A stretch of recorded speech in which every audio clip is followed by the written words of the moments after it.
We are broadcasting live. Good morning, everyone.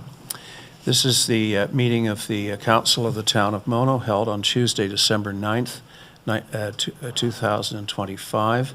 This meeting is being conducted both in chambers and by means of electronic participation as permitted by Section 238, subsection 3.1 of the Municipal Act 2001 as amended, and the Town of Mono's procedural bylaw 2020-42.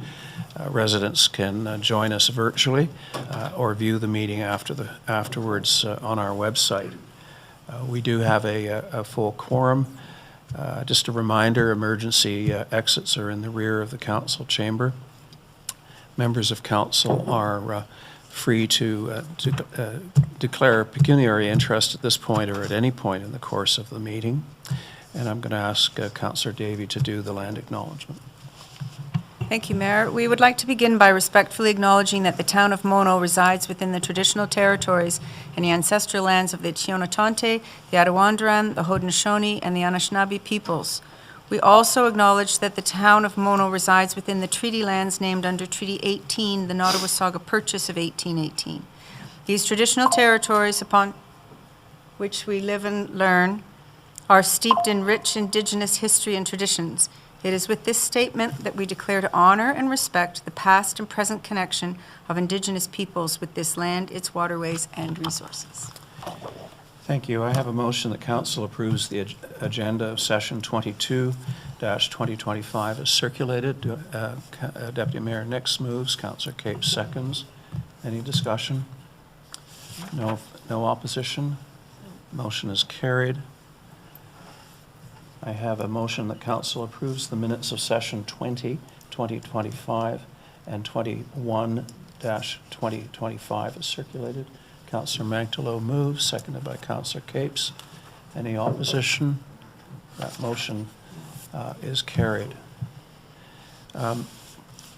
Just before we progress any further in the agenda, I want to say a few words about the passing of our former mayor, Laura Ryan, who was a friend of us and a great public servant in the town of Mono for many years, first as a school board trustee, then on council as mayor. She passed away in the Maritimes over the weekend, and on behalf of council, I extend our condolences to her family. It came as a huge shock to me and probably to all of us.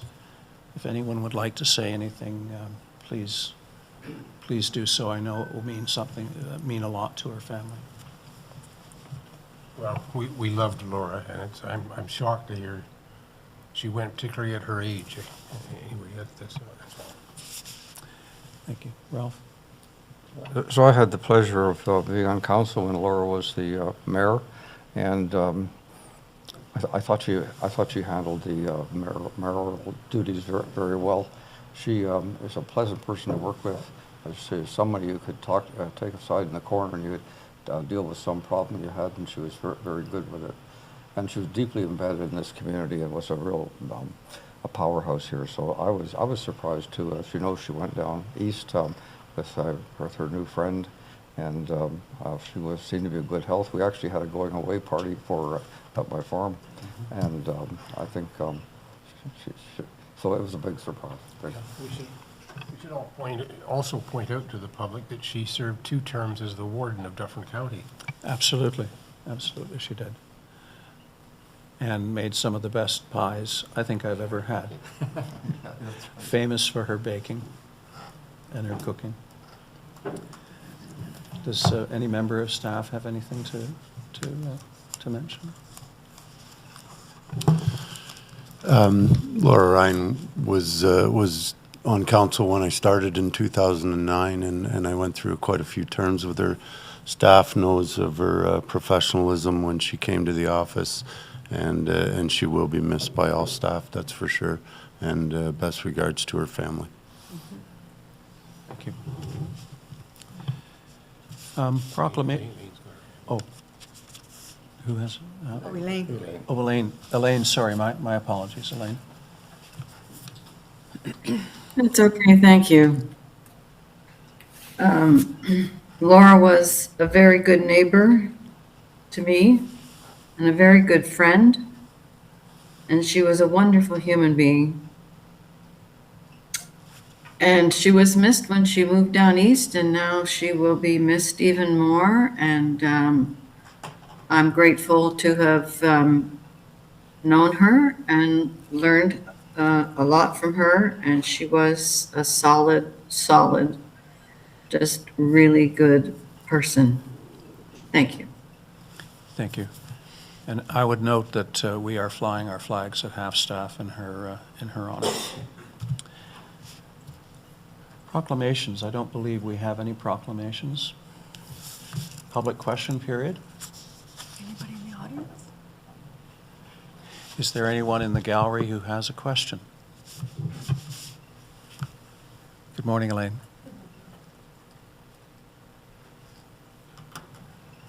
Should I leave the room?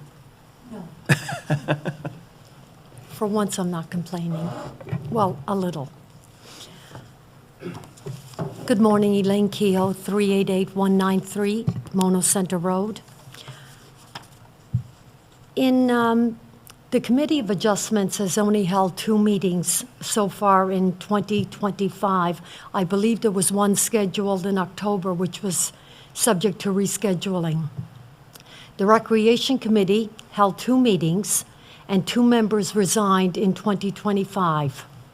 The Heritage Committee held regular meetings, but all members resigned in October of 2025. The Planning Committee, of which I'm a member of, but I understand my name no longer exists on the list as a member, has not had 1 meeting this year.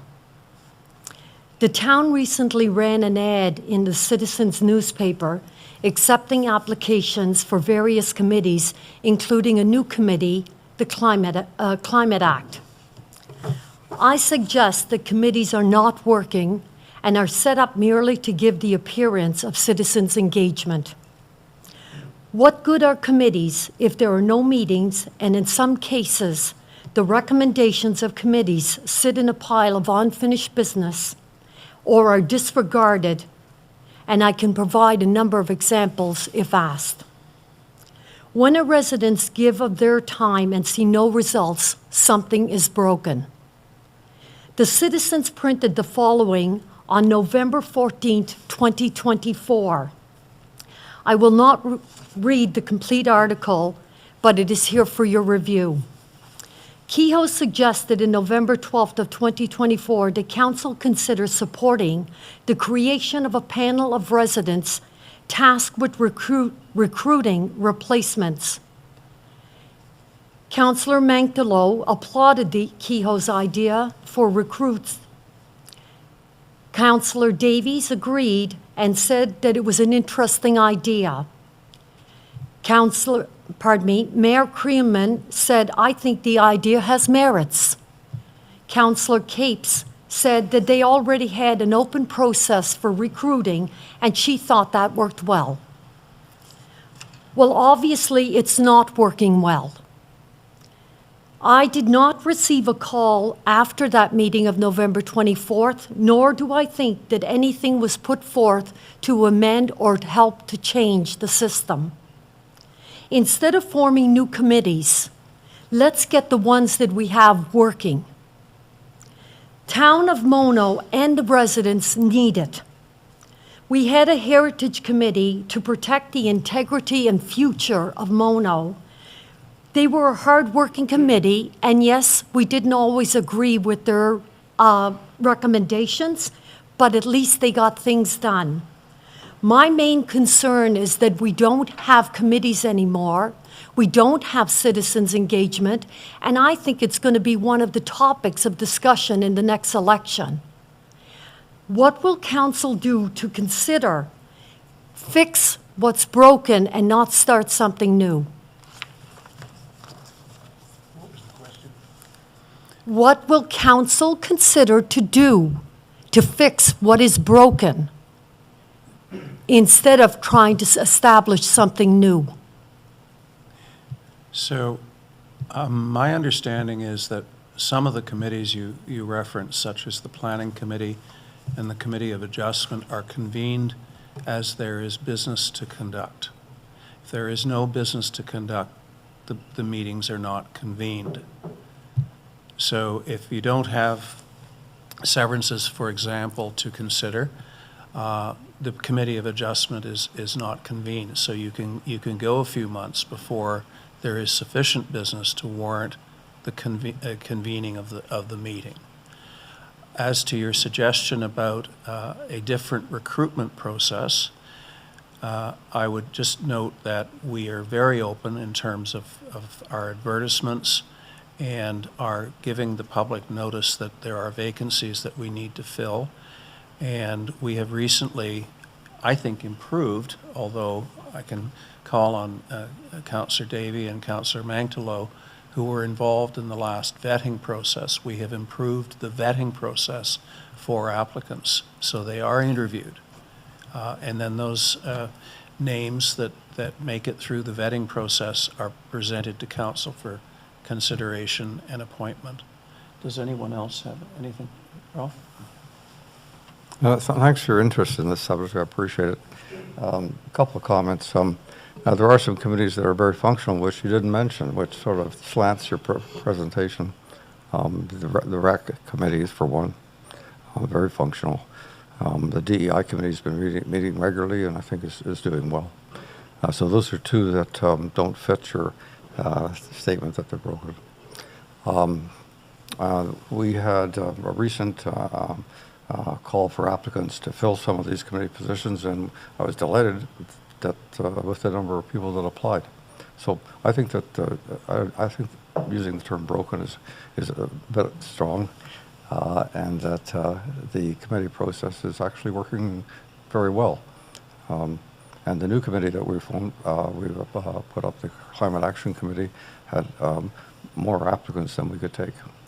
So there's interest in the committee, there's interest in the community. The committees provide various functions which are quite different from one committee to the next.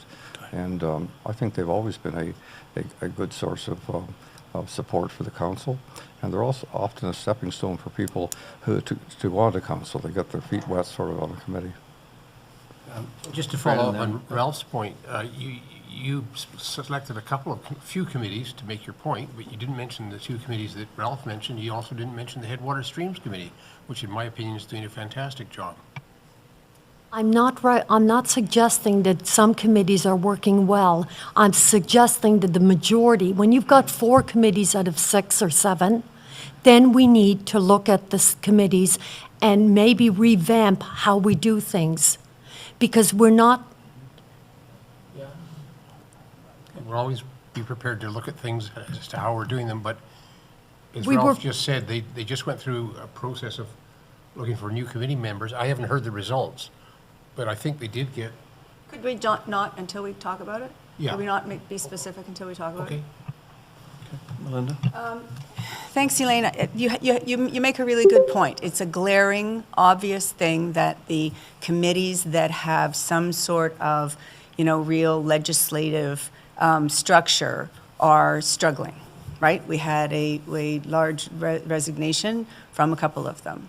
And so we have to have those committees, and how that's all going to pan out I'm not sure that we need a different, I'm not sure we need a different recruitment thing for it. I think vetting it's an interesting thing. Some of our committees, like the Recreation Advisory Committee and the DEI, they're interest committees. And so you want to get people who are wanting to partake, and as opposed to decision-making committees, which the Heritage Committee was, right? Is this a property that we need to move forward on or not, and bringing actual advice, right? So I think one of the reasons why we have some that appear to be working and some that appear not to be working is because they're actually very different. And to put them all into one basket is maybe leading us down that path to say that there's no problem. There's a problem. But as you know, the committee committee structure and so on is something that gets reviewed at the beginning of every council term. And so we have had now the idea of let's get a new committee going, but it's really only a committee for a year until the following election, right, with new people. So I think that to bring this to our attention, I think is very good. More importantly, to bring this to our staff's attention, who will, direct that review of the committees with the new council that comes in 2026. In addition to having staff, why can't we have residents on that decision-making process, since the decisions ultimately affect the residents? Thanks. So to follow up with that, the idea of citizen engagement, which I know that your late husband was really a hammerhead there on that topic, and we really were very attuned to his. So I'm glad you're continuing to champion that. That's kind of different. It's again another big umbrella, right? That we've been trying very hard to have surveys and use our social media and to use this microphone every time to get to broadcast to encourage citizen engagement. But the whole reason why, and it kind of rubs me the wrong way when we call it vetting for a committee, because I kind of want engagement from everybody. If you've got an interested person, they should be involved. But then there's, the knowledge that they might have, or the things that they might give, and so on. So it's a difficult place to slot in everybody. And I don't know that saying that having residents, you're right, having maybe a couple of residents, but making it a resident project to be the ones who find the participants for the various might be a bit of a quagmire, because everybody has their biases that we would like to keep controlled so that we have an even view on things, right? Elaine? I agree with that position, but I still feel that we should have a couple of people on that committee, so that everybody's interest is looked after and not necessarily leaning towards the political view at the time. Just before I recognize Elaine, we've only recently returned to a more rigorous interview process, and I call it vetting because I was involved in a similar process in a different life, and we called it vetting there. But it basically is an interview process designed to give a recommendation to council, and we could look at adding a member of the public to that process, maybe to bring that to bear. I would just say two things, or one thing in particular, and that is all of our committees, every single one of them with the exception of the Committee of Adjustment, are advisory only. Yes. They are not decision makers. They advise us as to how we should make decisions, and I think that we cannot lose track of that fact. Elaine?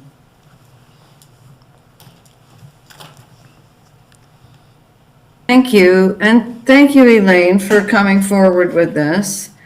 And perhaps what we could do is speak to all of our current committee members and ask them how their experience has been, because they are the people who have been on the committees.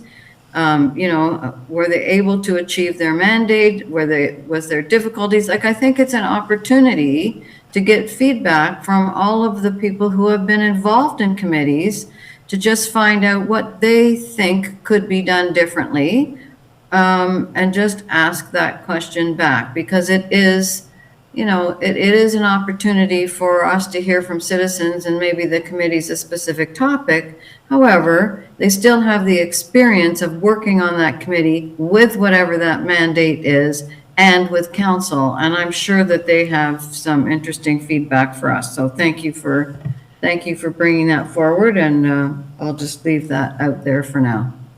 Thanks. Thank you. Thank you very much. Are there any other individuals in the gallery? Do we have any submitted questions? We have one question, Your Worship, that was submitted online in advance. And the question is, what messaging can be put out there to have farm owners or other large property owners put up snow fences to avoid drifting on roads? That's a good question. Matt, do you have any thoughts? Thank you for the question. Public Works Patrol typically knows the locations where there's drifting and snow, and they work with landowners in the past. We have about 8 locations currently. We welcome residents to contact us if they're offering up, if they have a troubled area that they're concerned about or willing to offer some of their property. But currently, right now, we have about 8 to 10 locations, and Public Works is happy with the locations that we have. And out of curiosity, do we own the snow fence and put it up at the town's expense, or is it? Correct. Okay. Yep. Elaine? And it's a good observation from this questioner.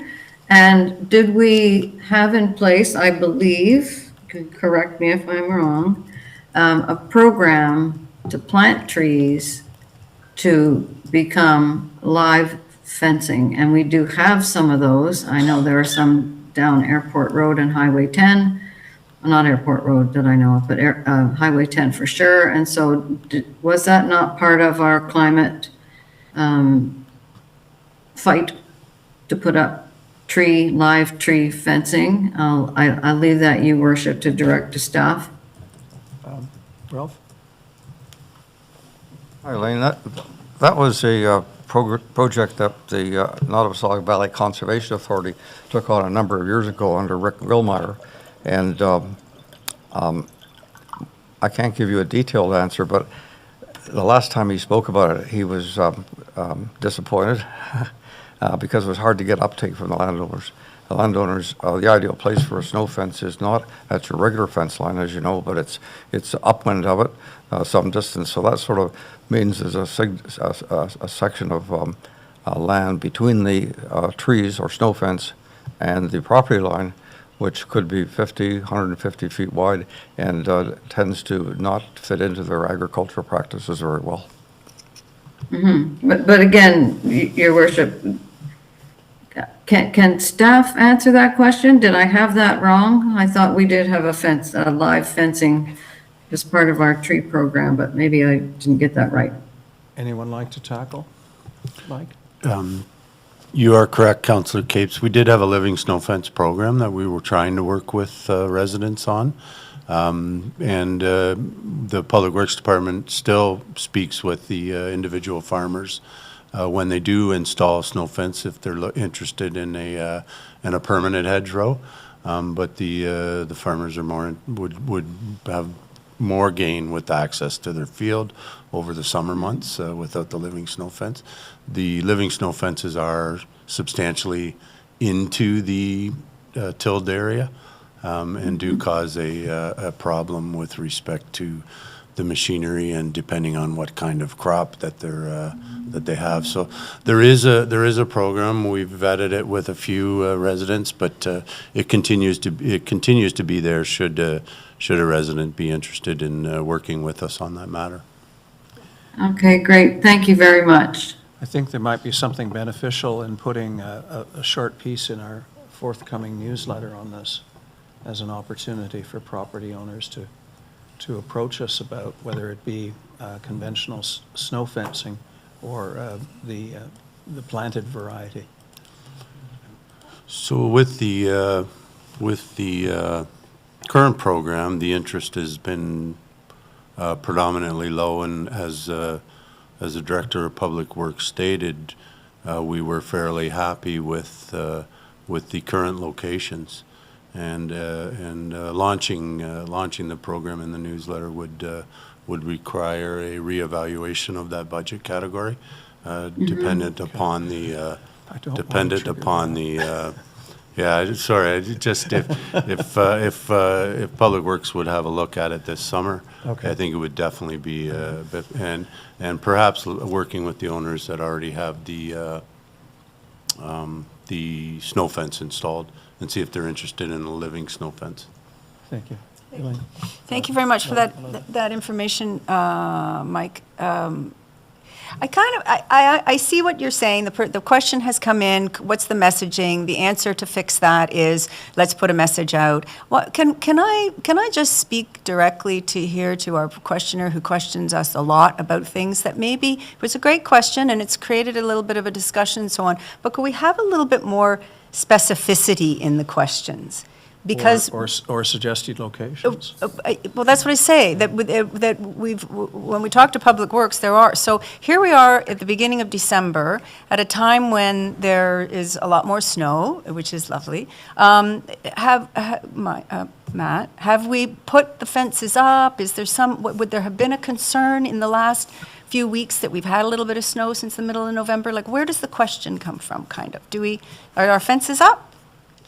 Thanks, Councillor Davey. Yes, our fences are up. I believe there's one location up near Rosemont that we have a troubled area between 30 Side Road and 89. We focus on the areas that are of concern.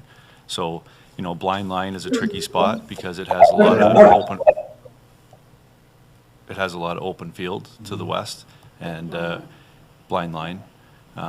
So we kind of know the areas. We have staff that have been on with us for 35 plus years, and we kind of focus on those areas, and they know how to maintain them as well. So, but we're always willing to work with landowners if we have something new, or if there's specific locations that, or if this person's suggesting that their property may be a good candidate location, we look at it. So, Thank you. Thank you. Anyone online who has a question for us? Seeing none. Our first delegation is the OPP addressing the Additional Police Services Agreement. And Michael, if you'd like to come forward and your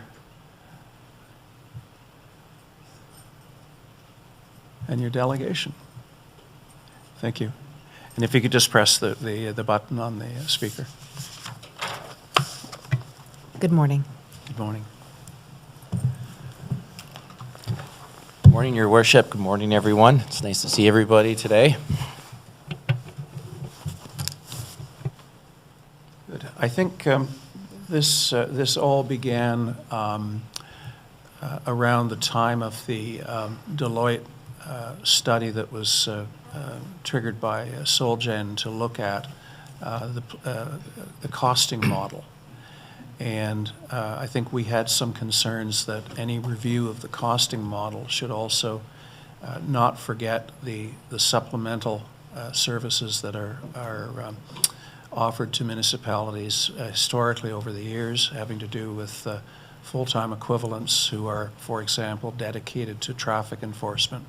And in Mono, we've had terrific success with that since the early 2000s. And in 2018, we convinced the OPP to increase the FTE by 1/4. And we have a recommendation today having to do with whether it should be 1 FTE or 1.25 FTE as it currently is. Fred, you have a memo that you've presented here. Do you want to address anything before I call on delegation? No, I think that sums it up, Your Worship. Council was looking for 1.25. The agreement presented to council in the fall was for 1.0 FTE. Sorry, could you repeat that? The budget was for 1? The agreement that was presented to the town in the fall Yes. was for 1.0, where council had requested 1.25. Okay. So, go ahead. Just a clarifying question. That agreement that we had went until, it was from 2024 to 2029. So this was a letter brought to us in the middle. Like normally we wouldn't have had anything. So therefore, I guess the question is, why did that happen? Go ahead. Yes, we had a unfortunate retirement that has also raised all these issues. but please go ahead and maybe if you can address I know there are shortages in terms of officers and recruitment challenges, but as Councillor Davey points out, we did and do have an agreement for 1.25, I should say. Thank you. So I'll begin to address the question, then I may hand it over to the inspector here. So my name is Catherine Ross. I'm a sergeant, yes, Ross, R-O-S-S, as in Sam. And I'm with the Municipal Policing Unit. I'm a contract specialist. So we're different than just to the design of our unit is we have financial experts who would issue the billing statements. And then we have a side of the house that I'm part of that speaks to the contracts. So as I understand your question, is there was I would say a deviation or a deparked difference with the amending agreement, which was suggested at 1. So as I understand your file, is that the gentleman you had working part-time, who I understand you were quite happy with the service in which he was provided, had retired for the second time. So I understand, and he was a traffic officer formerly with Toronto Police.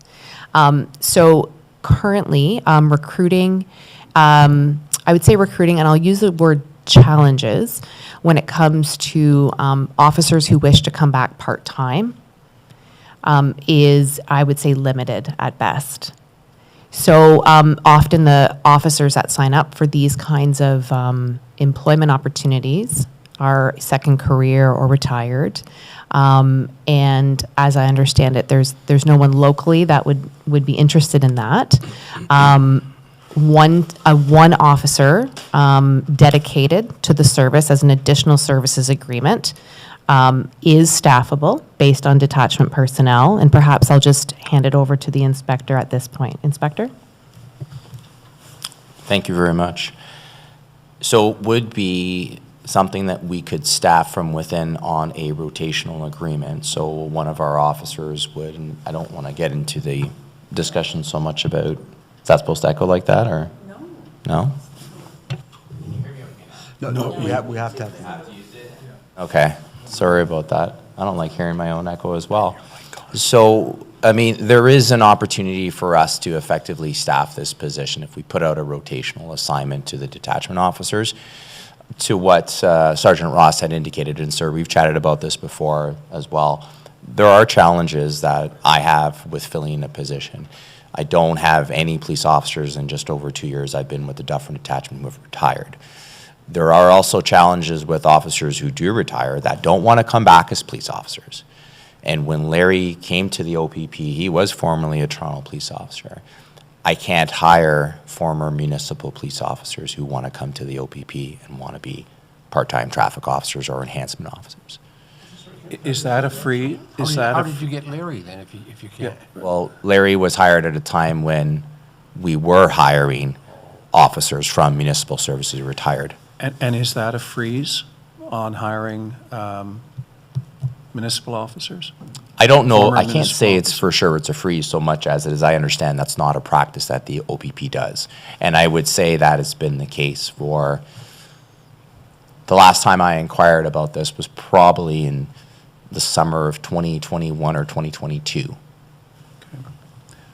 When I was at another detachment and I was looking at hiring a police officer on a part-time basis at another detachment, like I said, and I was told that we don't hire from municipal services anymore. We can hire retired OPP officers. No. Ms. Ross, is this something that you can take back to Aurelia and suggest that we should be making it easier, not harder, to recruit supplementary position? So I think we're always, as an organization, open to feedback. However, I don't have, I'm not part of our uniform recruitment area, so it's difficult for me to speak about their policies and practices. I think a great online forum to add additional comments is available through opp.ca. I'm happy to do that if council was interested in drafting something to that effect. I'm happy to forward that email I think in writing is always a preferred way. However, again, with that not being my area of expertise or the area in which I'm employed under, hiring practices usually do evolve. Some of those, not perhaps in this case specifically, but as we look at advancements or modernization in hiring practices, things can certainly change for a variety of reasons. So I'm not able to speak to that today, but I think we're always interested in a transparent organization to look at comments for how we're doing business. So please feel free to forward that to me directly or to the organization through opp.ca if that was a comment. Fred? Well, I'll wait my turn. I wanted to ask two related questions. They're not directly on this issue. They're related, though. I wanted to throw in another aspect to this, and the detachment commander and I have had some pretty good debates on this topic, and that is substitution of paid duty officers, to my way of thinking, is not the same as regular OPP online officers. Paid duty, as I've always understood it, but I could be wrong here, are officers who are looking to pick up additional shifts for things like third-party events and situations out in the community where somebody would actually be paying their salary. Now, I know that paid duty has been used by other municipalities to supplement their traffic enforcement. I don't have the confidence that it gives us the same degree of policing that we've experienced here, not simply with Larry, which was superb, but with Reg Hoover before Larry and other officers. So I don't know if we can, whether that can be addressed, but I can address that Yeah. with you, Your Worship, and we've talked about this before. That's just an option that we had discussed at other municipalities, to your point, are finding success. I would respectfully disagree that it's about officers just picking up shifts. It's about road safety, and that is what the pay duty, if there is one in cases of other municipalities, not just in Dufferin, but otherwise, that's what it's about. It's no different than a ride grant. It's a pay duty. The officer knows they're signing up to do ride and the importance of road safety. However, I think it's also worth mentioning there is still a moratorium on. That's okay. There's still the moratorium on uniform enhancements as well that I'm sure everybody is aware of, and that comes from the commissioner, and there's still a moratorium on enhancements. so the whole supplementary program is on hold. There is a moratorium on that. We couldn't, for instance, say we would like more than 1 1/4. We want 1 1/2, and we would be told there's a moratorium on that.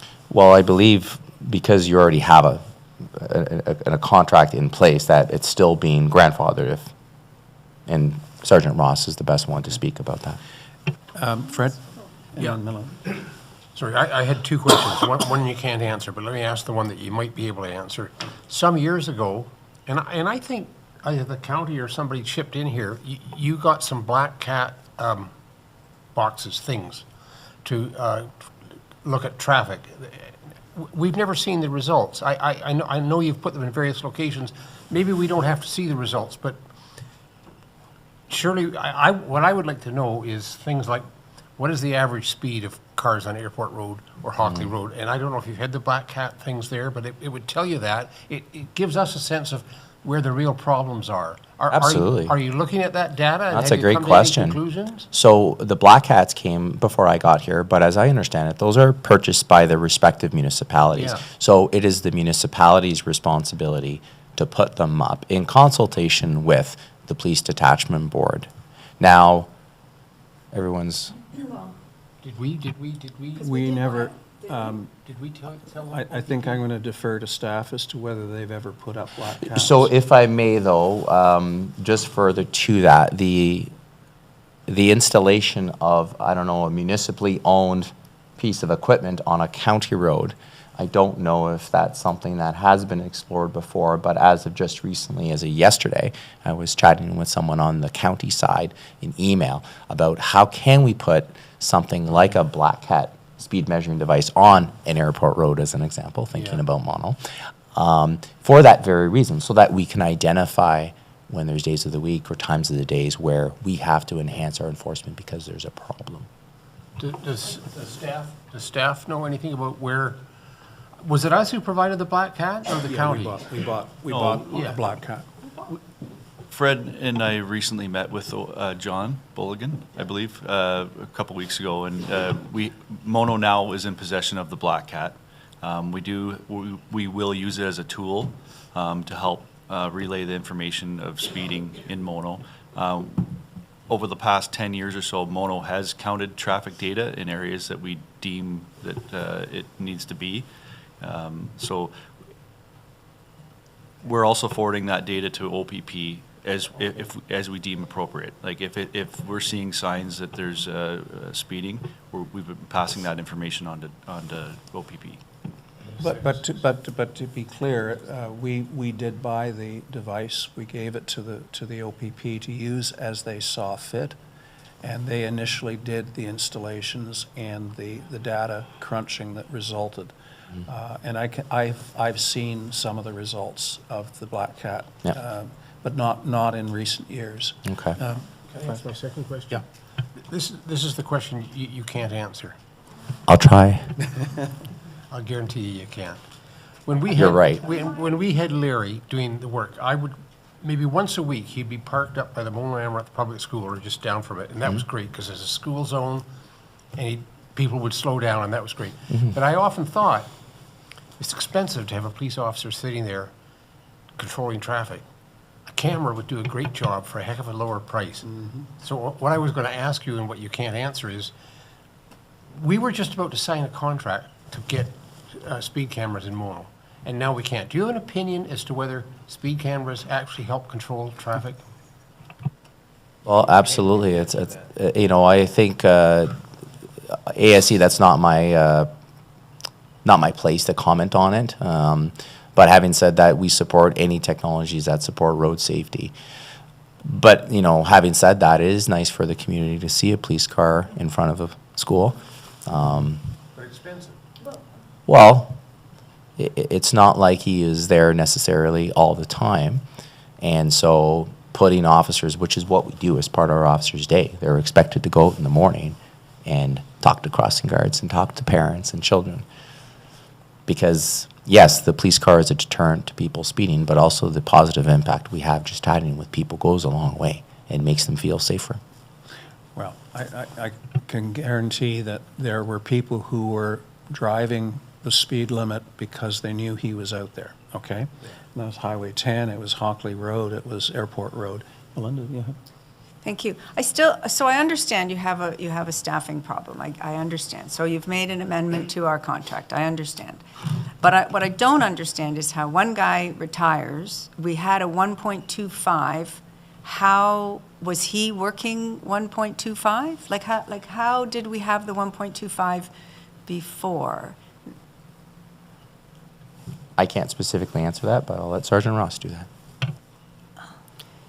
So initially, it had been the two officers working to fulfill the 1.25.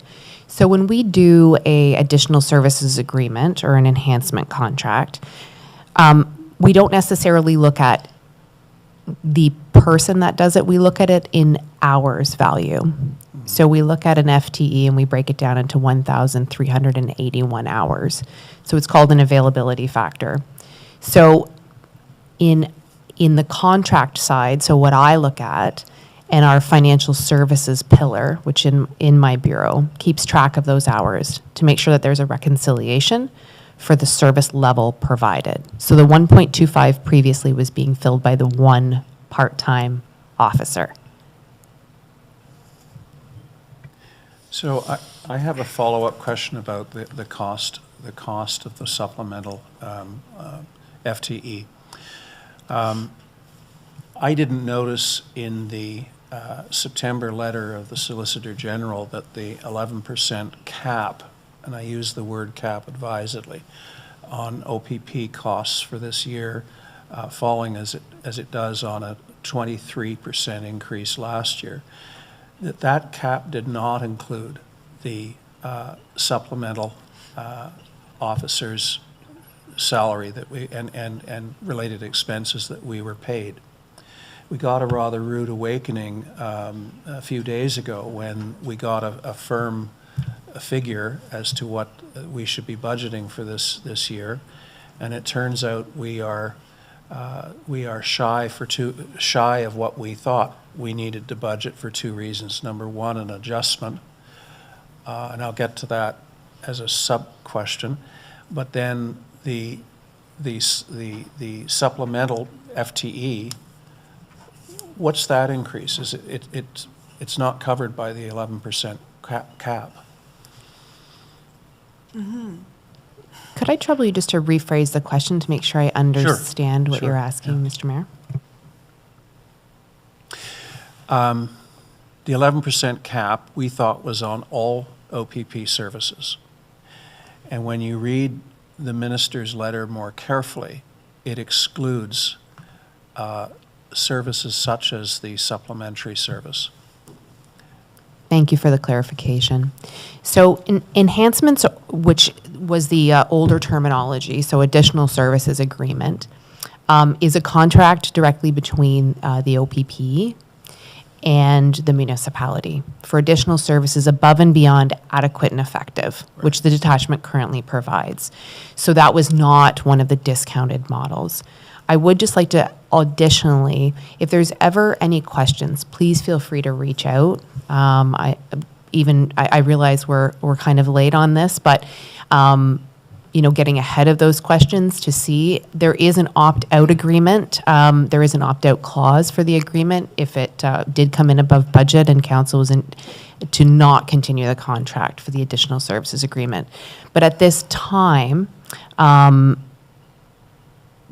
anything additionally above and beyond adequate effective is deemed to be looked at and valued on behalf of the municipality and to be paid entirely by the municipality for the additional and dedicated service that specific 1381 or the full-time employee is required to provide. So And it's the not cap doesn't discounted. apply. That's correct. Yeah, the minister's letter actually says excluding the costs related to any service enhancements. Right, so he's using the old term. The minister's letter goes on to talk about a new discount table will be established in regulation and will apply to 2026 billing year and going forward. What does that mean for us? You're referring to the discount table? Yes, and I don't even know what they are, but I'm quoting from the minister's letter. Secondly, a new discounts table will be established. Discounts table introduces a lower eligibility threshold to receive a discount. So I think and I realize you just received your 2026 billing statements. Always a good idea to just, I say cozy up with it for a little while and just read the terminology and be familiar with it. Our financial services team works very hard to have a detailed notes section and summary section to make sure everything is explained in very common terms and language that I think we all can digest because it is a complex document. When we're talking about the discount table, primarily part of my portfolio is Northwest Region, where we see small tax bases and we see small property counts, whereas we see high service demand. So often the discount table is a standard deviation process that normally applies to small communities with very high, or you may have heard the term, which is being used by municipalities, hub communities in the far north. So typically we're seeing that they would, I'm not aware of anywhere in this area within the OPP that falls to that standard deviation, where it's high service, complicated by lower property counts, which makes the cost, is a cost driver for the municipality. I hope that makes sense. But there's also additional terminology on our resource page, opp.ca. So it's not being used local. It's more so up in our Northwest region. Fair enough. One last quick question, then I'll turn it back to council. Larry retired, I believe, back in May, and he has, I believe, not been replaced. So there is a savings owing months. to the town, a considerable savings owing to the town of, potentially, $100,000 plus by my calculation. But we don't realize that savings until the adjustments occur, maybe a year or 18 months from now. Am I correct in that? Yes, that's correct. It's a fully funded position that we do reconcile, so we look at the hours. So for the term, and our financial services unit does reconcile those, but it is currently being paid for. We do reconcile that, and it is credited to the municipalities based on usage. Of course, we don't get interest on the amount of money we flow towards a position that isn't being filled. I'm being glib there, excuse me. I mean, I'm disappointed that we can't avail ourselves of the saving in this year and apply that to the tax rate that we are about to set, maybe even as early as this meeting. Well, that's great, but we really we really had decided at some point, and I was not, that the one full-time wasn't enough and that we really needed more hours. And it wasn't just that we wanted Larry, it was that we had, what did you say, adequate, and you had a phrase for effective and whatever, and we felt we wanted more. And so now we're paying more, right? Because we're getting less, and we're being told that we can't have any more. This is a done, because once we sign this amendment, then that said that we have an agreement then until 2029 for only one. But we would really like 1.25, and what if something changes that you do have somebody, then we're locked into this agreement that extra person that you recruit or whatever between now and 2029, which is a substantial amount of time in the world of politics. Then so that's where have a problem with it. If you're going to reconcile it anyway, and you're going to reconcile it in due course, why do we need to change the agreement? We've decided that we needed more. I think we need more. I believe in the discussion that you're prefacing, I think it's going to be a shared responsibility here between the inspector and I. I think due to staffing levels and no longer having persons who are retired coming back to do traffic enforcement, I think we can substantially fill the one position. If additional, I think working closely with your detachment commander to really understand the service delivery that you're looking for. I know in speaking with the commander here, there is always an option to add additional, and the way that could be completed is through the paid duty program, which I think highlights and delivers some additional opportunities for targeted enforcement. I'll let the inspector speak to that, but we can currently, that's what we're able to staff. That's right. Thank you, Sergeant Ross. So for the additional 0.25 hours, I think as Sergeant Ross has indicated, it's not by the position so much as it's by the hours. The trouble for me will be finding that person to work that 0.25 hours. If we have one person that we can put permanently into a position, say, in this enhancement, then the issue being the other 0.25 hours, and how do I find that? And I don't know if that's a discussion, Your Worship, perhaps for this forum, but certainly an operational one that I will have to navigate. Okay. And I think, we're being asked today to amend the agreement to reflect 1 FTE as opposed to 1.25. I've got my views on how I'm going to vote on that, because I think a contract is a contract. And I realize that you may not be able to fill all of those hours given current circumstances, but the 0.25 came about as the result of a safety committee that council set up. Deputy Mayor and myself were on it, citizens were on it. We felt very strongly about a number of things, one of which was we should increase the enhancement by, I think we started out at 0.5, and we were told that that was not possible, but 0.25 could be done, and we agreed to that. The other thing that we felt very strongly about was what I prefer to call safety cameras. And of course, now that door has been slammed in our face on the eve of our entering into an agreement, which frankly, and I'll be crude here, would have generated a lot of revenue that would have gone directly towards offsetting policing costs. And now we don't have the advantage of that. And Right. the taxpayer will continue to pay 100% of our policing costs. So if I may, sorry, Councillor, if you had a follow-up question, but just to answer, I think it's important to keep in perspective that I wasn't here when those discussions were happening between you and the other detachment commander about enhancing from 1 to 1.5 to 1.25. But we also didn't have a moratorium on enhancements at the time. I think that's important to keep in mind. The other question I had in just respect to the contract, and in terms of the offer of 1 versus 1.25, I don't know if that's on our behalf, or Sergeant Ross, is that on our behalf? That's in our clerk's memo. okay. So that's an option that,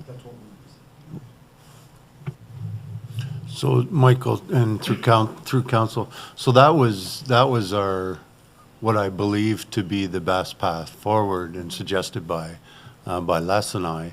In the absence of 1.25, staff offered for your consideration, since council had set aside the monies for the 125, why wouldn't we offer a full, I know you had a moratorium, but council was willing to pay the money, and that's where the idea of a 1.0 full-time equivalent. thank you, sir. I just wanted to clarify how that came In my opinion, about. that benefited everybody, and that's how we got to the clerk's memo for recommendation. Absolutely. And From thank you, staff, right? Mr. Dunmore Yeah. and Mr. Simpson, for all the conversations you've had with us as well. So I just wanted to clarify how that 1.0 came to be. And sorry, if I could just add something, and something that I know this is not the answer that council's looking for, but staff did feel the 1.0 was a great move towards the replacement of the 125, and we had long discussions on the paid duty, but we do know that Malmer is very satisfied with their paid duty, and that was I guess where that sort of ended with the moratorium. Melinda and Ralph. So to clarify, so thank you. So just to clarify where you were asking that question, because and this is from my understanding, but also for the residents, because the residents, nobody wants to know they're getting fewer police, right? We've got stuff happening. So, and you just have to drive one of the roads to know that the road safety is an issue, right? It's not money, it's you actually don't have the bodies. You actually don't have people who are available to work partial time extra or only partial time. It's a manpower issue, right? Well, in order for me to satisfy that 0.25, I would have to determine where those hours are going to come from using officers that are paid through the strength, the normal detachment strength, and how that impacts adequate and effective policing that we provide for the entire county. Ralph? Good question. Is it true that the moratorium does not affect our contract? You've got a moratorium on enhancements, I think, and we have a contract for 1.25. Does the moratorium affect this contract? So the moratorium is for additional. Okay. So let's say a separate municipality came to myself or my bureau and said, we would like an enhancement officer, or we would like an additional services agreement. Unfortunately, we would explain that there's a moratorium in place, and we weren't able to extend that additional services agreement to that municipality at the time. Yeah. So my sense is that you have a organizational problem with coming up with 1.25, but that we should not take this off the table, because that's essentially what we want. one of the most common complaints is about speeding we have here. And we thought we had something going with the so-called speeding cameras, and now that's off. So I'd hesitate to see us decrease even further by less police on the road. I understand, Councillor. you know, I just want to clarify, I don't think it's an organizational problem, staffing, I think. No, I'm sorry, I meant for you. You have to organize it, not the organization. Okay, yeah, I just want to clarify, I feel like in the last just over 2 years I've been here, never before have I seen good staffing on the front line. The organizations worked very hard through the service delivery model to upstaff detachments across the OPP. Okay, well, you're telling me that you're going to have a problem doing this, though. You're going to have a problem finding the appropriate I would have to persons. figure out how this would work, and again, I think probably not for this conversation to figure out how that would happen to fill the extra 0.25. Fair enough. I think the message we need to give to you is what we want, and then if you can Okay. handle it. Yeah. And please don't take exception to any lobbying we do with the Solicitor General on the overall issue. We want to be as supportive of what you're doing as we can be. I've had a lot of interaction with the police over the last 20 years, and you do a superb job. The results prove that, but I think the OPP, but probably the Solicitor General has a long way to go to recognize the difficulties we're in, especially with speeding. And with basic speeding, and it's not so much the enforcement as the fact that there is no disincentive to speeding anymore, in my view. There's no deterrence with the fines at the level they're at, which haven't changed in over 30 years for basic speeding. And the government's got to get the message that now that you've canceled safety cameras and all you're offering us are big signs and speed bumps, you've got to do more. So that's my contribution. Elaine?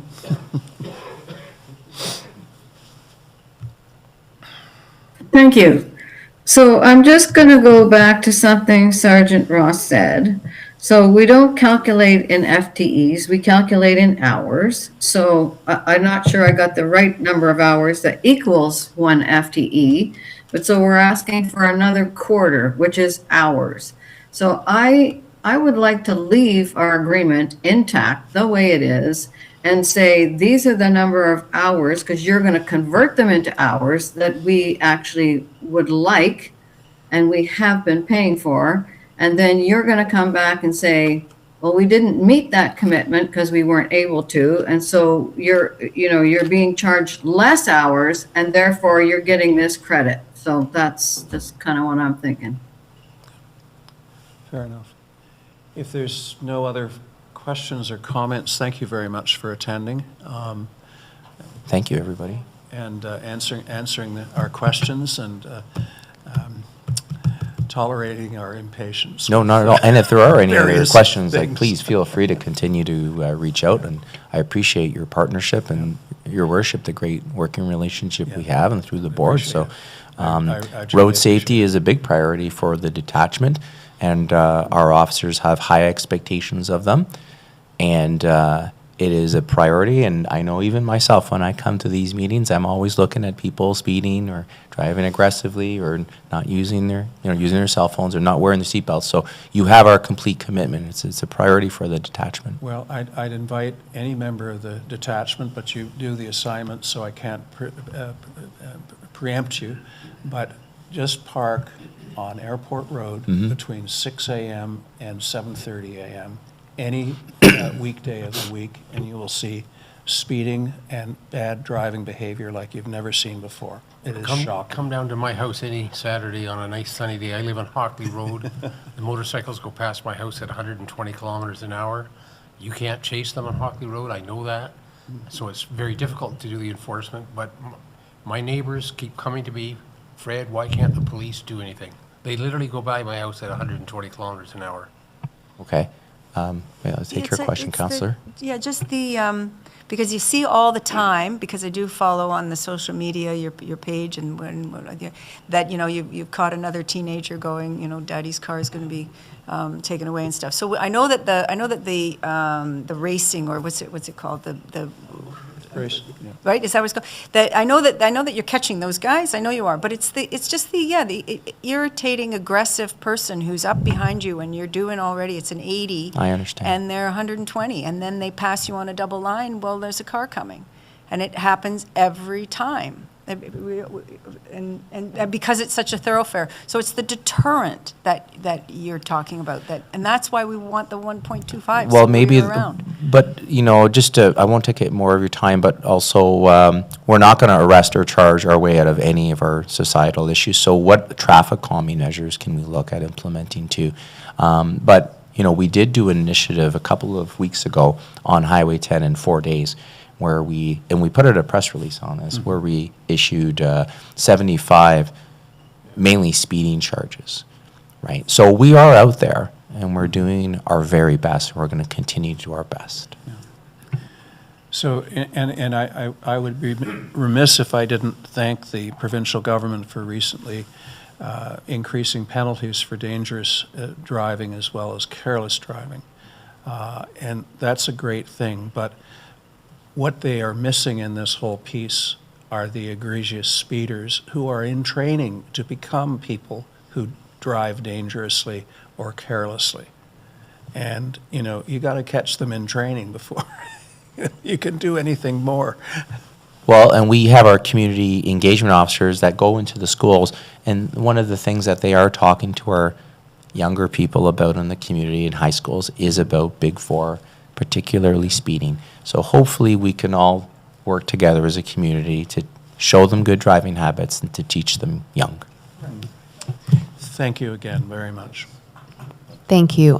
May I just add one additional piece for consideration? And I know that in relation to the one officer, and I just want to thank you for your comment, Councillor Capes, as well, is that the detachment here is able to provide a body. And when I say body, so I've referenced hours, so 1381. I would say a large majority of enhancement or additional services agreement throughout the province utilize different people within the detachment to fulfill the 1381. And I think in this case, what the detachment commander is offering from a service level perspective, and I know that from a consistency perspective, is able to dedicate a body, a person, in order to become familiar with. In this case, that works for the detachment, and it's supported by region. So that, it may be an option to, or consider putting that, running the competition or whatever is happening locally within the detachment, working closely with the detachment commander from a quality perspective to what is being offered and what is being supplied by that officer that's going out and doing that work.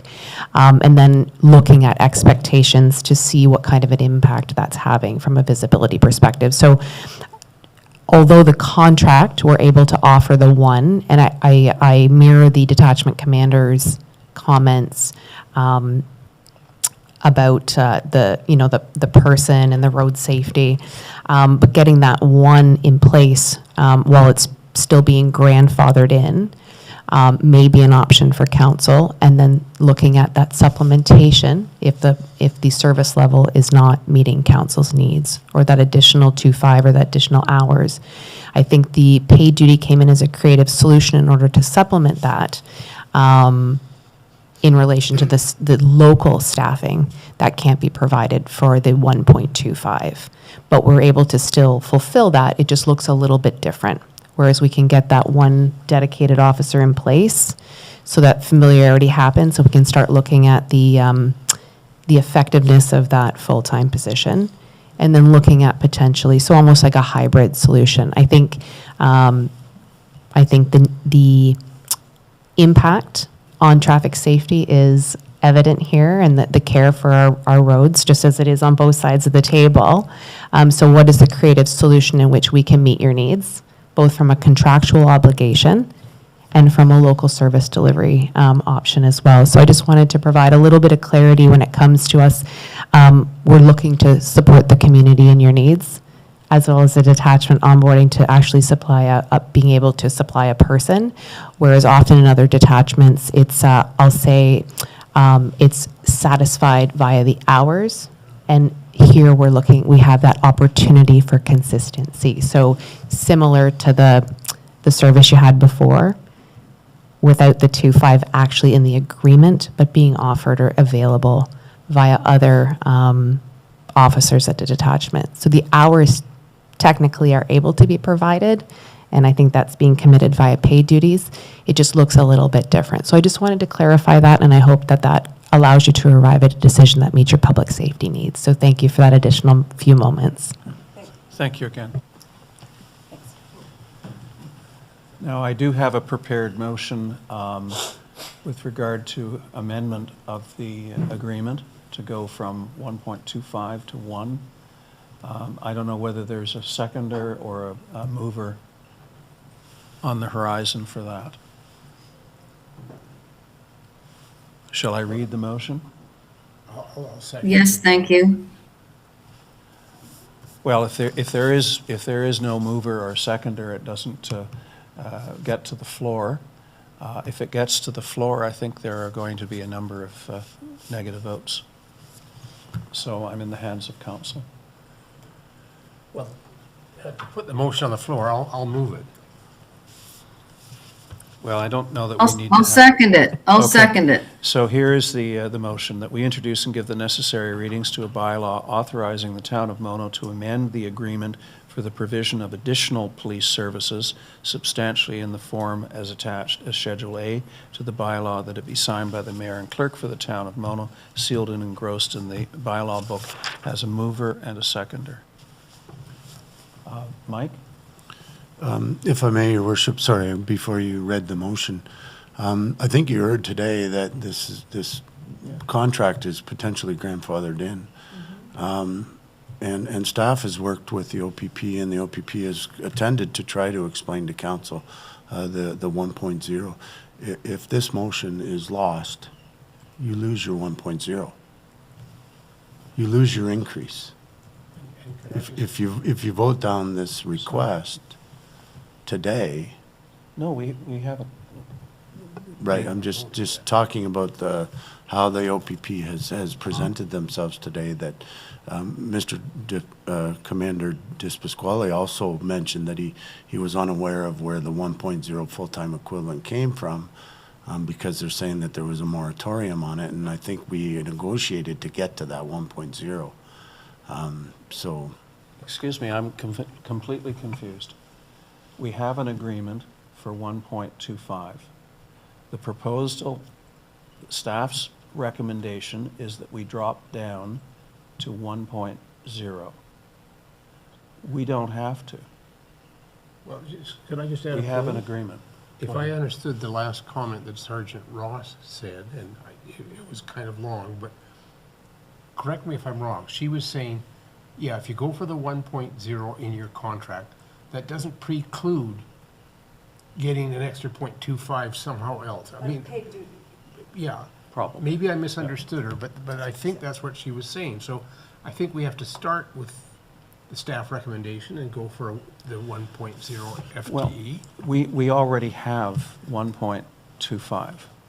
And the net effect of this motion is to send a signal that we are reducing policing in Mono. We're mindful of the fact that they can't fulfill it. I accept that. But I don't think we should send a signal that we are jettisoning what we negotiated, and it was a hard negotiation, as I recall, to get that additional 0.25. I think we leave the contract in place, and we expect them to fill it. If they need to do it by way of paid duty, they're going to have to come back to us and discuss the option of paid duty. But in the meantime, I think Officer DePasquale said that he can, within the detachment, give us one. So the one is not in peril, Mike. The one is not in peril. It's the question of beyond one. Ralph, and then, My understanding is the contract is present till 2029, and if we vote against decreasing it, the contract that's in place would continue. Is that, exactly. Mike, is that not clear? I believe that yes, you are correct, Councillor Mantalo, but the 1.25 was an enhancement, and that's where the province has said that the enhancements shall not be moved forward anymore. Dave And- grandfathered us. Right. Yeah, I'm fine with how council wants to proceed on this. I think there's a small risk with asking the OPP to continue to provide the 1.25 enhancement as listed in the current agreement. And but I think that's probably the next step by the sounds of council's opinion on this. But since May, they haven't been providing anything for the enhancement. Correct, and I think there's that risk that could occur as a response to asking them to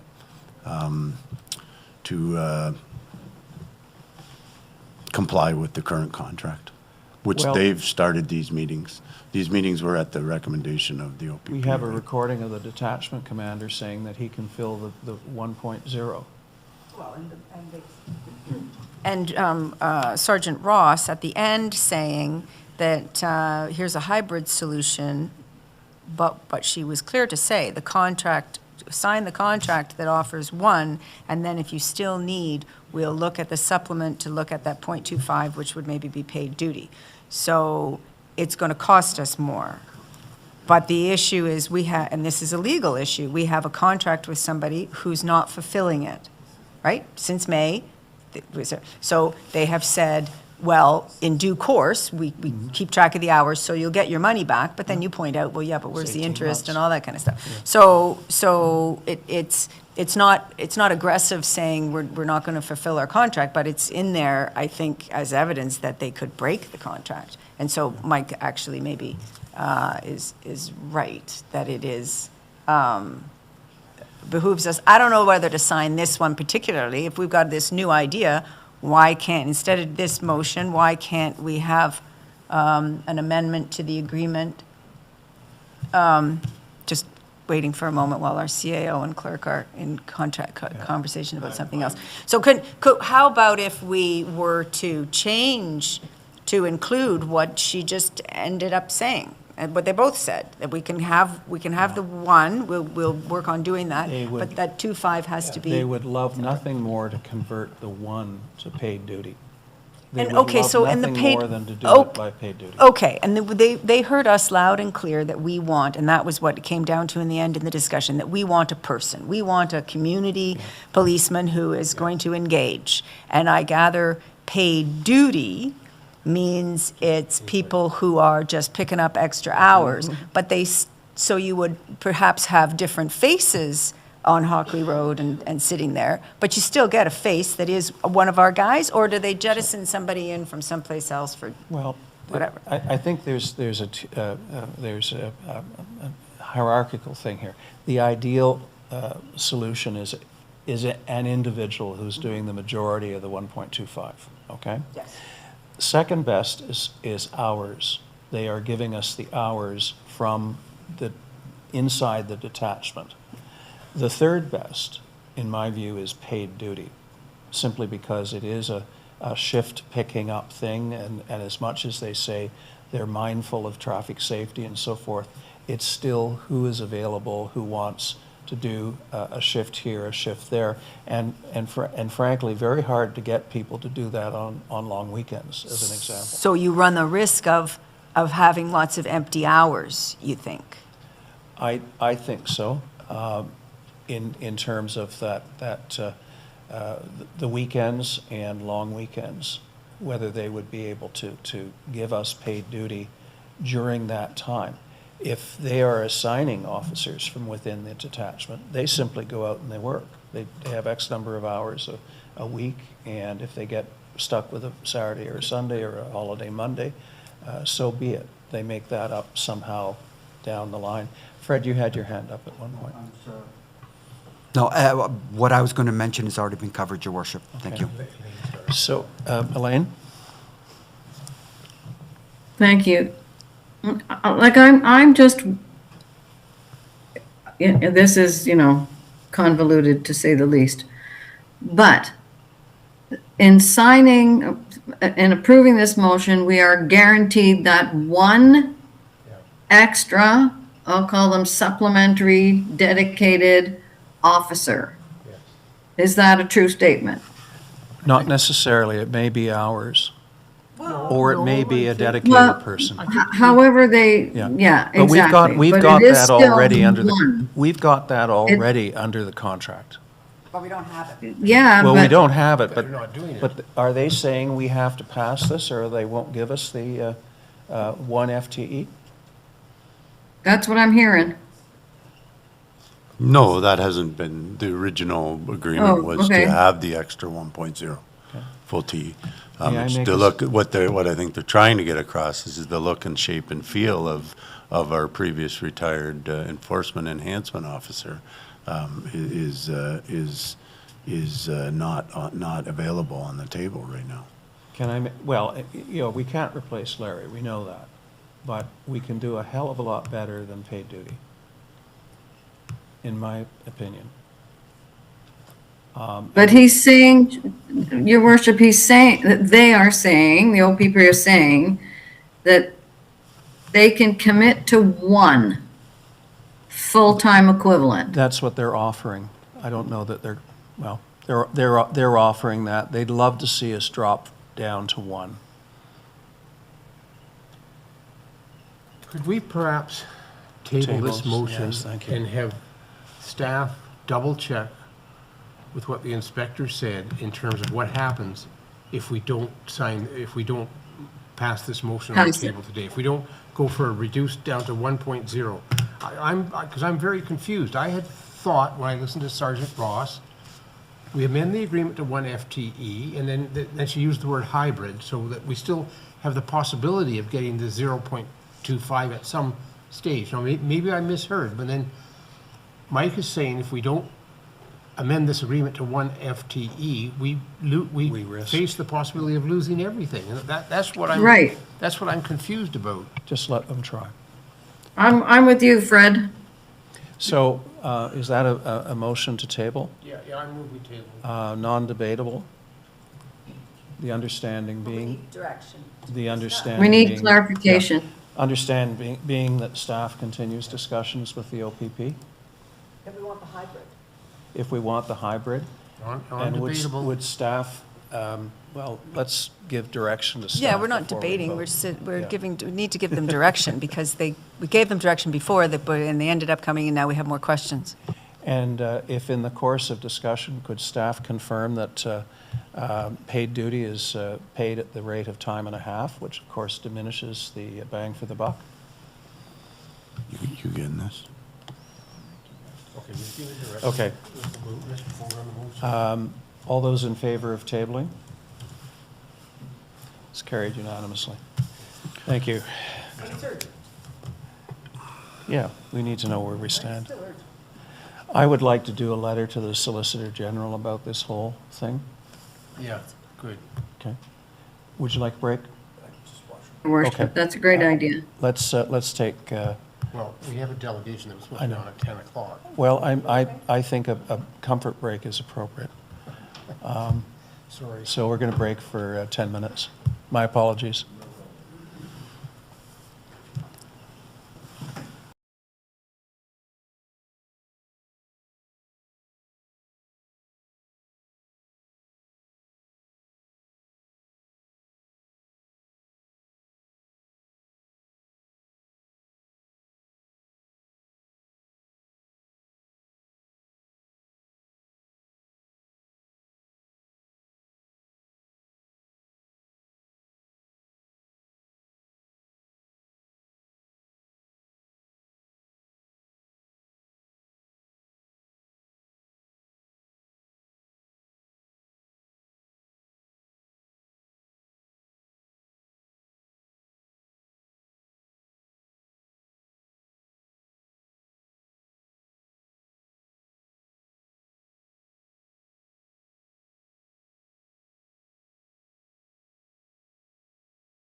We are back live. Welcome back, everyone, and we have a second delegation having to do with our asset management plan. Good morning, and thank you for your patience. Good morning.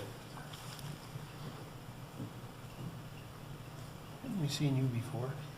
You may have, relatively recently.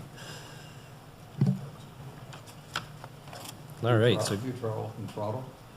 from Mississauga. I see. Oh, Yeah. It was uneventful, I was saying earlier, so that's a good thing. great. All right, well, good morning, Mr. Mayor and councilors. Thanks for having me back again. As council is, I'm sure, aware by now, we have been assisting the town with the development of a comprehensive asset management plan. The purpose of today's presentation is to provide a very high-level kind of overview of the final report. As council will recall, we had the opportunity to have a fairly detailed discussion about the various aspects of the asset management plan back in November, on November 12th, I believe it was specifically.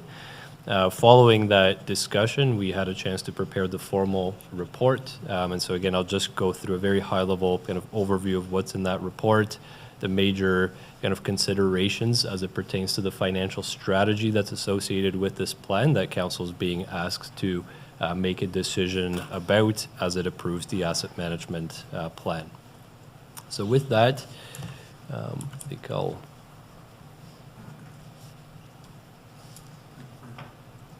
just move down here. So I think I've kind of covered off what brought us to today. So just to bring a little bit of context to the discussion, what we have summarized on the slide here is the total replacement cost valuation of the town's assets. That replacement cost valuation has been placed at about $266 million. That's for the tax-supported assets alone. We do certainly recognize that the town has assets related to water services as well that it owns and manages. While those are covered to some extent within the asset management plan that's in front of you today, all of the financial aspects have been covered off within the rate study that council approved earlier this year. So the two documents are aligned, and so we are not going to be discussing the financial strategy as it pertains to water infrastructure today. What we have highlighted on the slide here as well is that when we convert that replacement valuation of the tax-supported assets to a value per typical single detached house on a weighted taxable assessment basis, each or the average house owns or indirectly owns about $72,000 worth of municipal infrastructure. So that's a substantial amount of investment that the town has made historically into the infrastructure that exists and that supports the provision of services to the public. And of course, just like with privately owned assets, whether they are housing or vehicles, equipment, the assets do age. They get used, and eventually they need major repair, rehabilitation, or sometimes replacement. And so much like we plan for that kind of upkeep and replacement of privately owned assets, we need to plan for the upkeep and eventual replacement or major rehabilitation of municipally owned assets as well. And that's really the main subject of the asset management plan. So what you will see in the document that's in front of you today within the second chapter of the report is information on the assets in quite a bit of detail, identifying kind of the physical quantities of the assets, identifying that replacement cost valuation in a little bit more detail. It also provides information on the condition that the assets are currently in, where that information is known. In some cases where certain assets didn't go or undergo a physical condition assessment, we are relying on an analysis of the asset's age relative to a useful life expectancy to get a general idea of how close the assets might be getting to replacement, which serves as a proxy for condition. A closely related concept to the concept of condition is the concept of levels of service. And this is a pretty big part of the asset management plan. And again, its full details of it are provided in Chapter 2 of the document, where we've looked at what is the current level of service that the assets are supporting. And we've looked at that level of service through several lenses, primarily looking at it through the lens of quality. So are the assets supporting a reasonable user experience, to the extent that some of the assets are directly experienced by the public, to the extent that some of the assets such as vehicles and equipment and other assets that are not directly experienced are supporting service provision. We're looking at how reliably are those assets able to support service provision. And ultimately what's been done within the levels of service framework, we also had to set some targets for what is the level of service that the town intends to provide into the future.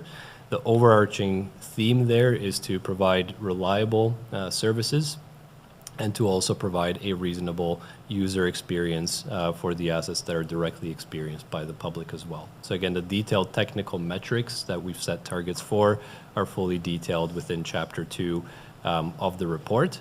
And then the rest of the asset management plan is really looking at how do we need to manage the assets to ensure that that level of service can be sustained over the long run. So what do we need to plan for in terms of, again, major asset rehabilitation, renewal, or even eventual replacement to ensure that those assets are able to continue functioning reliably and, again, able to support a reasonable user experience. So that's what we refer to as a lifecycle management strategy. I believe that's Chapter 3 of the report that's in front of you today, where we've laid out what is involved in the management of the assets and provided some information on how we came up with a forecast of the life cycle activities that need to be planned for and that the town is likely to face over the next 10 years. So in addition to looking at what's required over the next 10 years, recognizing that many of the assets are going to or have a useful life that's much longer than that, we need to look at the full life cycle of the asset. So typically this would be full, the time spent between full replacements or full reconstructions if we're talking about a road. And so we've looked at every single asset within the town's inventories. We've worked with staff. We've consulted various background studies and reports, such as the road needs study, the bridge inspection reports that get completed every 2 years. We've looked at the recent work completed on stormwater ponds as well to understand their life cycle requirements.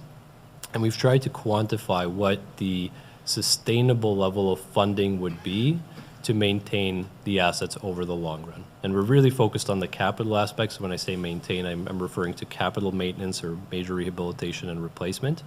And so we have a summary of that in a longer-term funding target on the slide that's in front of us now.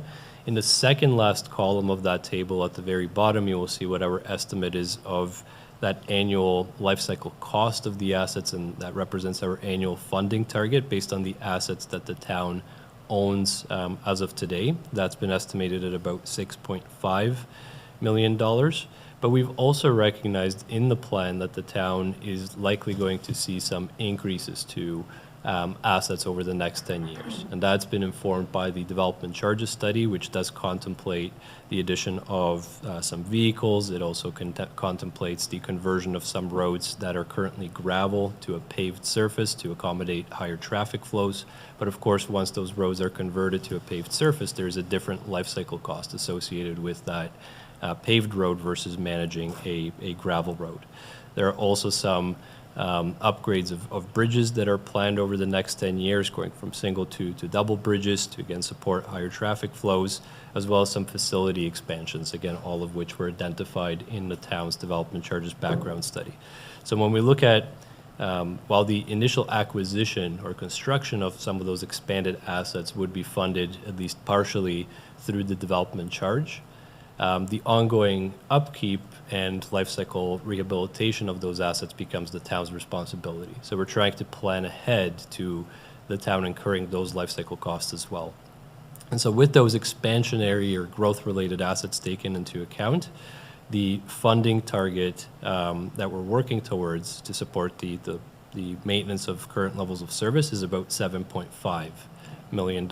And that's the total in the rightmost column of the table here. And so really this is an important figure because it forms the ultimate funding target that we're trying to get to. In other words, that's the amount of capital funding that should be provided within the town's budget on an annual basis to sustainably manage these assets over the long term. To put that number into context, when we look at the town's 2025 budget, there was about $2.1 million of capital funding that was built into that. That amount includes some external sources of funding, such as the CCBF, or what was the former gas tax fund, as well as the OCIF payments, which the town receives, and then budgeted contributions to capital reserves or capital funding that's built into the operating budget. So together, the capital funding that's available as of 2025 is about $2.1 million. So relative to the roughly $7.5 million funding target, there is a funding gap that exists. And so one of the objectives of the asset management plan, or specifically the financial strategy, is to come up with a plan to close that funding gap over a period of time. And there are a couple of options that we've developed in that regard that I'll speak to shortly. The other aspect I wanted to talk a little bit about is, so we've talked about that longer-term funding target. We did also include a more specific forecast or outlook for the next 10 years. So within the asset management plan, you will see a capital expenditure forecast for each of the asset categories. Again, this is where we worked with staff. We consulted various background studies that already provided some information on what those capital lifecycle activities are going to look like over the next 10 years, and come up with a detailed forecast of those. And so in total, we're expecting the town to be facing about $60.2 million of capital expenditures over the next 10 years. Ask the question as you go. Can you take a question while you're going, or do you want to wait till the end? I can take questions. Let's wait to the end and then just write your question down. I may forget it, but it's. We'll write it down. Write it down. Go ahead. So about $60.2 million in capital expenditures over the next 10 years. And so the other kind of aspect of the financial strategy is to help identify how the town will finance those capital expenditures over the next 10 years, while at the same time trying to close the longer-term funding gap over that time frame as well. And so to that end, we've developed two versions of the financial strategy. In terms of the funding targets that are built into both, they are the same because the assets underlying the strategy are the same. The 10-year capital expenditure forecast is also consistent between the two scenarios. What is different is how quickly we are ramping up the tax levy to provide a sufficient level of capital funding that meets that longer-term funding target. And so the first scenario that's presented on the slide here, or the major kind of outputs of that scenario are presented here, contemplated closing the annual funding gap over a 10-year period. So we're referring to that as a 10-year phase-in period to the more sustainable level of capital funding by 2035. The illustration shows the total expenditures that are expected in each year, which are shown with the bars. Relative to those expenditures, the lines show the various financing sources relative to those expenditures. So this scenario, this 10-year phase-in scenario to close the annual funding gap would require annual tax levy increases of about 7.92% each year for the next 10 years. To give us an idea of what that would translate into in terms of impacts on individual tax bills or the tax rate, we look at what is the expected rate of assessment growth within the town. We've estimated that to be about 1.12% per year, looking at how the town's assessment base has grown over the past 5 years as an annualized average, and assuming that that's going to continue over this 10-year period as well. So with that assumption, the actual impact on individual tax bills or the town's tax rate would be increases of about 6.73% per year for the next 10 years. So with that, I would say more gradual ramp up of funding to close the annual funding gap by 2035. What we do see is an excess of expenditures relative to the revenues that would be generated from the tax levy over that period. And so that strategy does entail an amount of external borrowing that would be required to support the expenditures that are planned over that period. In fact, we would expect the town to incur about $33.5 million in external debt to support this capital expenditure forecast over that 10-year period. There would also be some accumulation of money in the town's capital reserves, with about $8.5 million available in those capital reserves by 2035 to then help offset future life cycle expenditures beyond that 10-year period. So the alternative strategy, again, with the expenditure forecast really being consistent and the ultimate funding target being consistent with what we just talked about here, we looked at the option of ramping up the tax levy and the level of capital funding that's built into the tax levy more rapidly, and doing so over a 5-year period.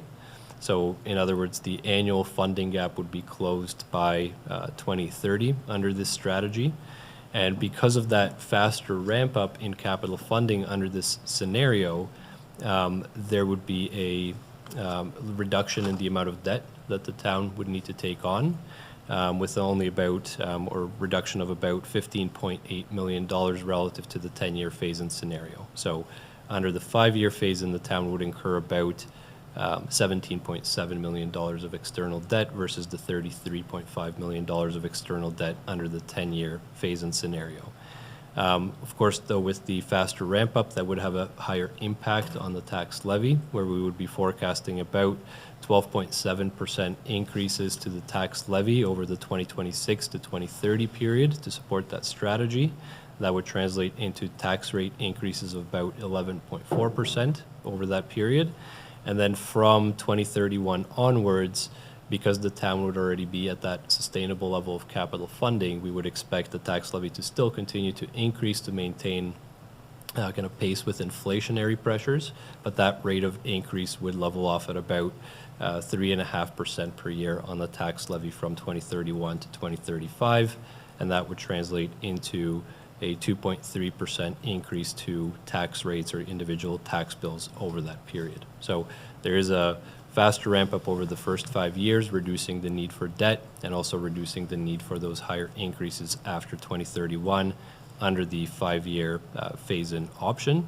And because the ramp up of funding would be relatively faster under this 5-year phase-in option, the town would also be able to accumulate more money in the capital reserves by the end of the forecast period, where there would be about just over $20 million in capital reserves under this 5-year phase-in scenario versus the, I believe it was about $8.5 million under the 10-year phase-in scenario. So a little bit more money also saved up for future capital expenditures beyond the 10-year period.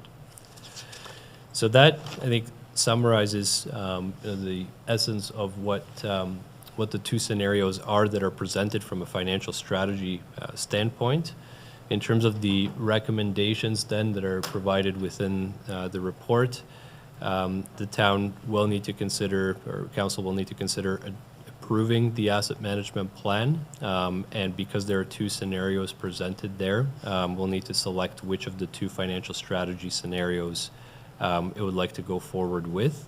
And then the other recommendation is for council to consider as part of the annual budgeting process the amount of capital funding that's built into the tax levy to ensure that that's keeping pace with what was identified in the plan.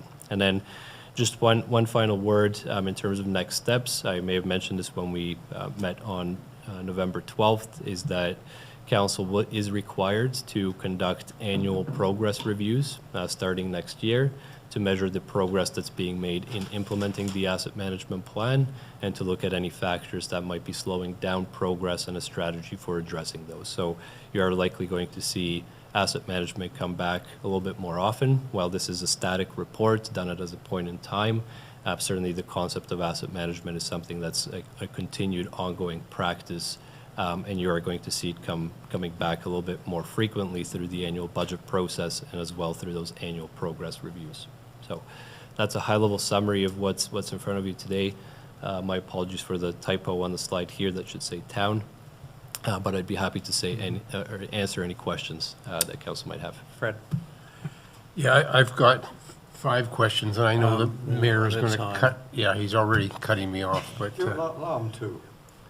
I'll allow you to, and then we go to other members all of right, council. all right. So let me ask the most important one first. Look, it's a great plan, I understand it. I know the recommendation is to go for the 5-year plan, and I'm comfortable with that. What I want to know is this: we've got a plan, and it says, here's how much we should be putting into our capital assets. This year, it should have been 7 million, we're only putting 2.1 million. So my question is, what happens if every year we continue to not meet the details of this plan? Is there some legislative penalty? Does the province just slap our wrist? I mean, I'm thinking of this because, yes, it's a great plan, but in the back of my mind, I got to think of the residents, whether or not they can afford this plan. So my question is, how mandatory are the recommendations or the details of this plan, particularly if we don't meet them? Is that okay? One question? Yeah, well, So to my knowledge, there is no legislative requirements to follow the plan. The ask is that council approves the plan, but of course, things can go off the plan. To my knowledge, there is no, again, legislative requirement to follow the plan. The legislative requirement is to measure progress in implementing the plan, but and to identify factors that might be hindering progress, and then to come up with a strategy for addressing those. But there is no explicit requirement at this point in time to follow the plan. okay. Second question? Second And then I'm question. going to go to Councillor Capes. Second most important was this. Okay, to go back to that 5-year plan, which I think is the recommendation, okay, and it had a 12.65% increase in the tax levy every year. That's the 12.65% is a result of putting in the amount of capital we should.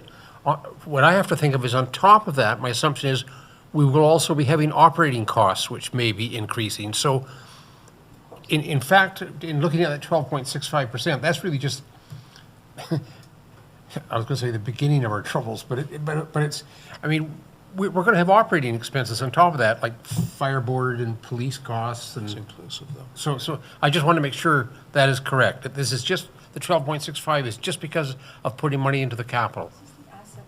The main focus of this was on capital. However, in communicating or estimating the impact on the tax levy, we did incorporate operating expenses. Now, because we did not do a deep dive into operating expenditures through the asset management plan, we are assuming that those will basically go up with inflation each year. I believe the inflationary adjustment is 2.2 or 2.4%. So it does account for a basic inflationary adjustment to operating costs, but of course, anything beyond that. Okay, so as I understand it, the 12.65 is if we follow the 5-year capital plan, plus an assumption that operating costs will be increasing by, what would you say, 2.1 or whatever? 2.2 or 2.4. 2.2. Oh, I see. Okay, I didn't understand that when okay, those are my first two questions. It's inclusive, but not enough. Les, and then Elaine, and then Lynn. Okay, thank you, Your Worship. It actually pertains to the Deputy Mayor's question. He mentioned a 12.65, that's the tax levy. Sorry. So once you back off the growth, Right. it's actually 11%. It's actually 11%. I just want to make that clear. I got that. It's a big difference. Councillor Capes?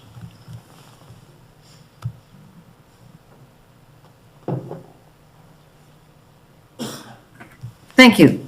I just want to understand why why the plan heavily invests us in years 2028, 29, 2030, and even into 31 in capital expenditures. Why there? Why can't we even that out more? Why do we have to make it a peak in 2029 that's so high? Like, maybe I missed when you were talking about that on slide 9 and 10. Yes, thank you for the question. There certainly may be opportunities to smooth out that capital expenditure profile or forecast through the annual budget process based on the best available information at this point in time. And I believe a lot of the capital expenditure forecast is driven by the needs within the roads program as well as some of the structures. So based on what came out of the road needs study as an example and its recommendations, that's the kind of spending or investment profile that we're seeing at this point in time. So again, there may be opportunities to further refine that year to year, but based on the best available information at this point in time, this is the timing of capital expenditures as we understand them today. Is it fair to say that it's contemplating a certain life cycle crunch? Can I describe it as such? I think that would be fair, yes. Okay. Yeah, because I appreciate all the work that you've done. It's amazing. But, you know, there's scenario 1, scenario 2, and maybe there's a scenario 3 where it's not as steep a jump in terms of how we've presented this. I'm not sure. But thank you.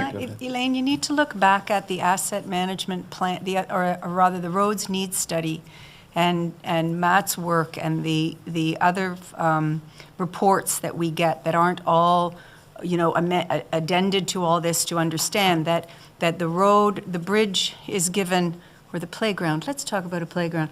Playground's given a lifespan, and so if you buy it today, the lifespan you may want to spread it out, but the lifespan is the lifespan over the number of years. And so all those plans that we have seen talk a lot about buying a new vehicle in 2027, fixing this bridge in 2030, and those kinds of things. And that's what you have premised all of this modeling on, the actual studies that have already been done by other experts and our staff.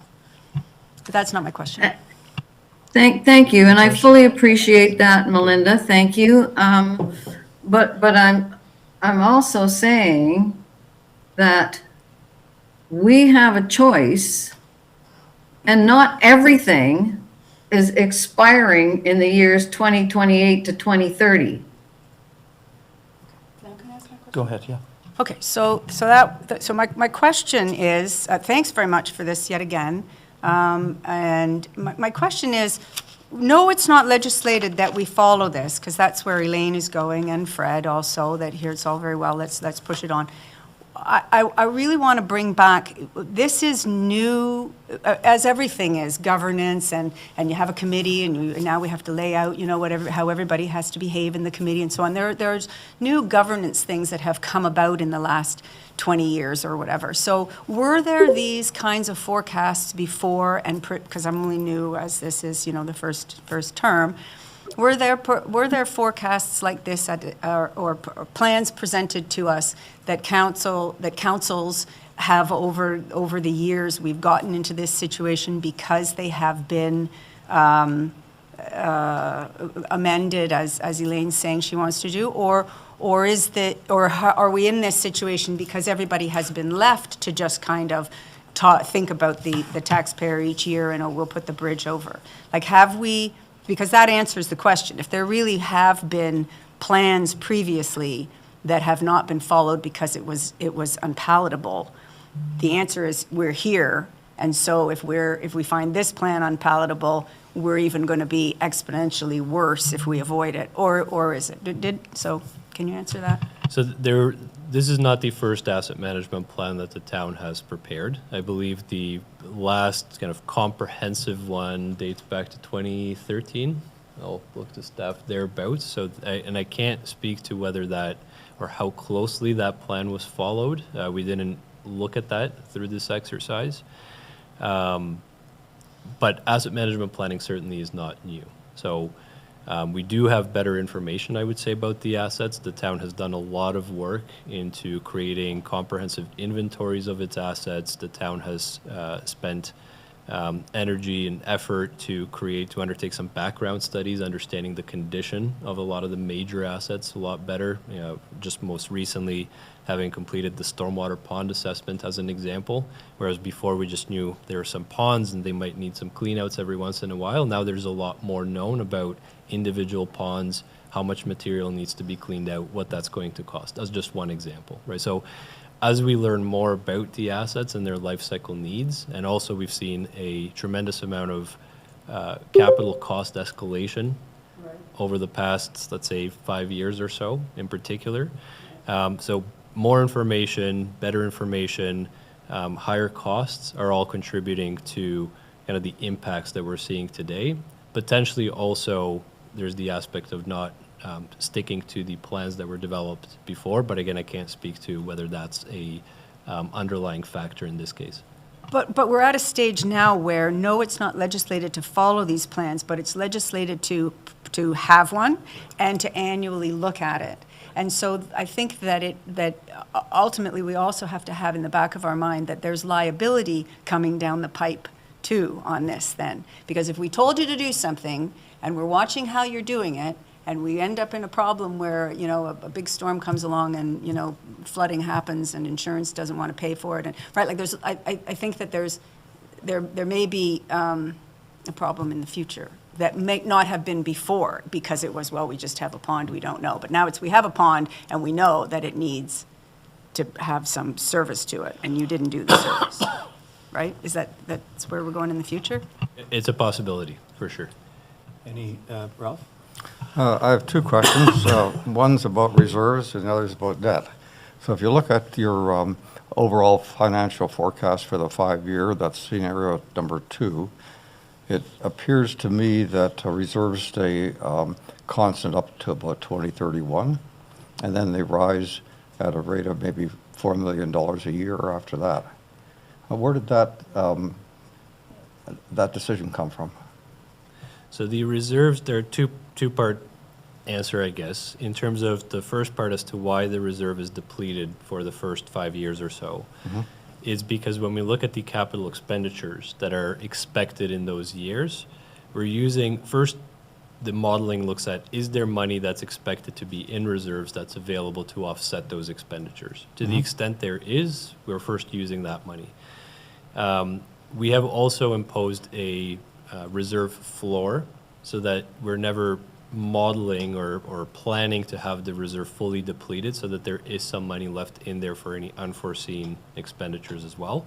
But what it is showing us that because of the relatively high amount of investment needs over the 2027 to 2031 period, the reserve would be fully utilized over that time, and we wouldn't be accumulating additional money in there. So that's simply a product of the expenditures.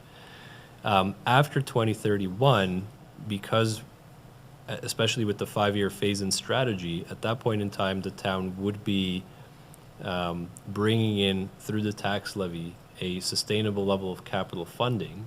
And because the expenditures, especially over 2032 to 2035, are expected to be somewhat lower than that annual funding amount, there's an excess amount of money which is then contributed into the reserve. And it's an excess because we're looking at, with that funding target, not just the specific needs over the next 5 to 10 years, we're looking at the longer term life cycle needs as well. So recognizing that some of the assets roads, for example, while they might have some resurfacing activities, some patching activities within the next 10 years, we also need to plan for the more major reconstructions that will need to happen eventually. And so there's a accumulation of money in that reserve to help offset those larger life cycle expenditures beyond the 10-year period. Does that provide some clarity? Yeah, no, that's very clear. Thank you.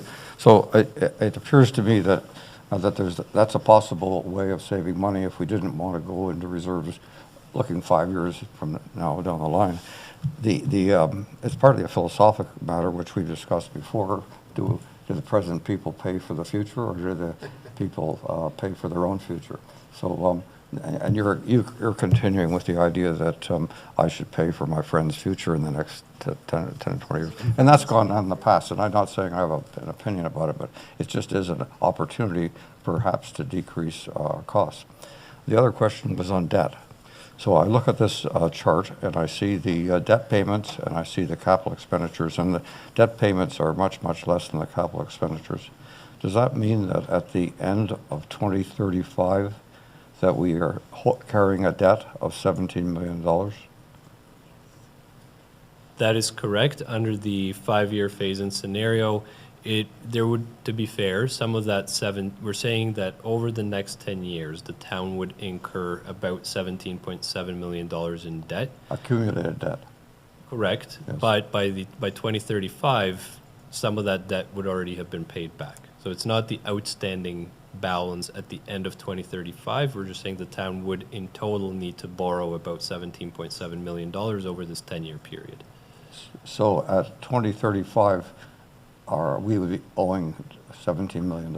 Somewhat less than that. Somewhat less. I think, I'm not sure if it's shown in the financial strategy tables. I don't think we show a running balance, but the town would have an outstanding balance that's less than the 17.7 million by Can you 2030. can you hazard a guess at how much?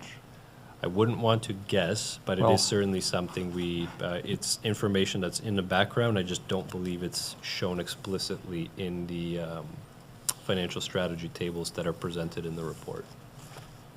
So I'm going to go to Fred and then Elaine. Yeah, I have a couple more questions, but in the interest of time, we were supposed to go in camera at 11 o'clock, and I think we already have some people waiting to go in camera. I have some minor questions. I wish I could ask them, but I'll stand by the mayor's judgment as to whether or not we have time to ask them. Aren't we supposed to go in camera at 11 o'clock? I'm not seeing that, but I'm maybe missing it. I saw our solicitor on the Okay. screen.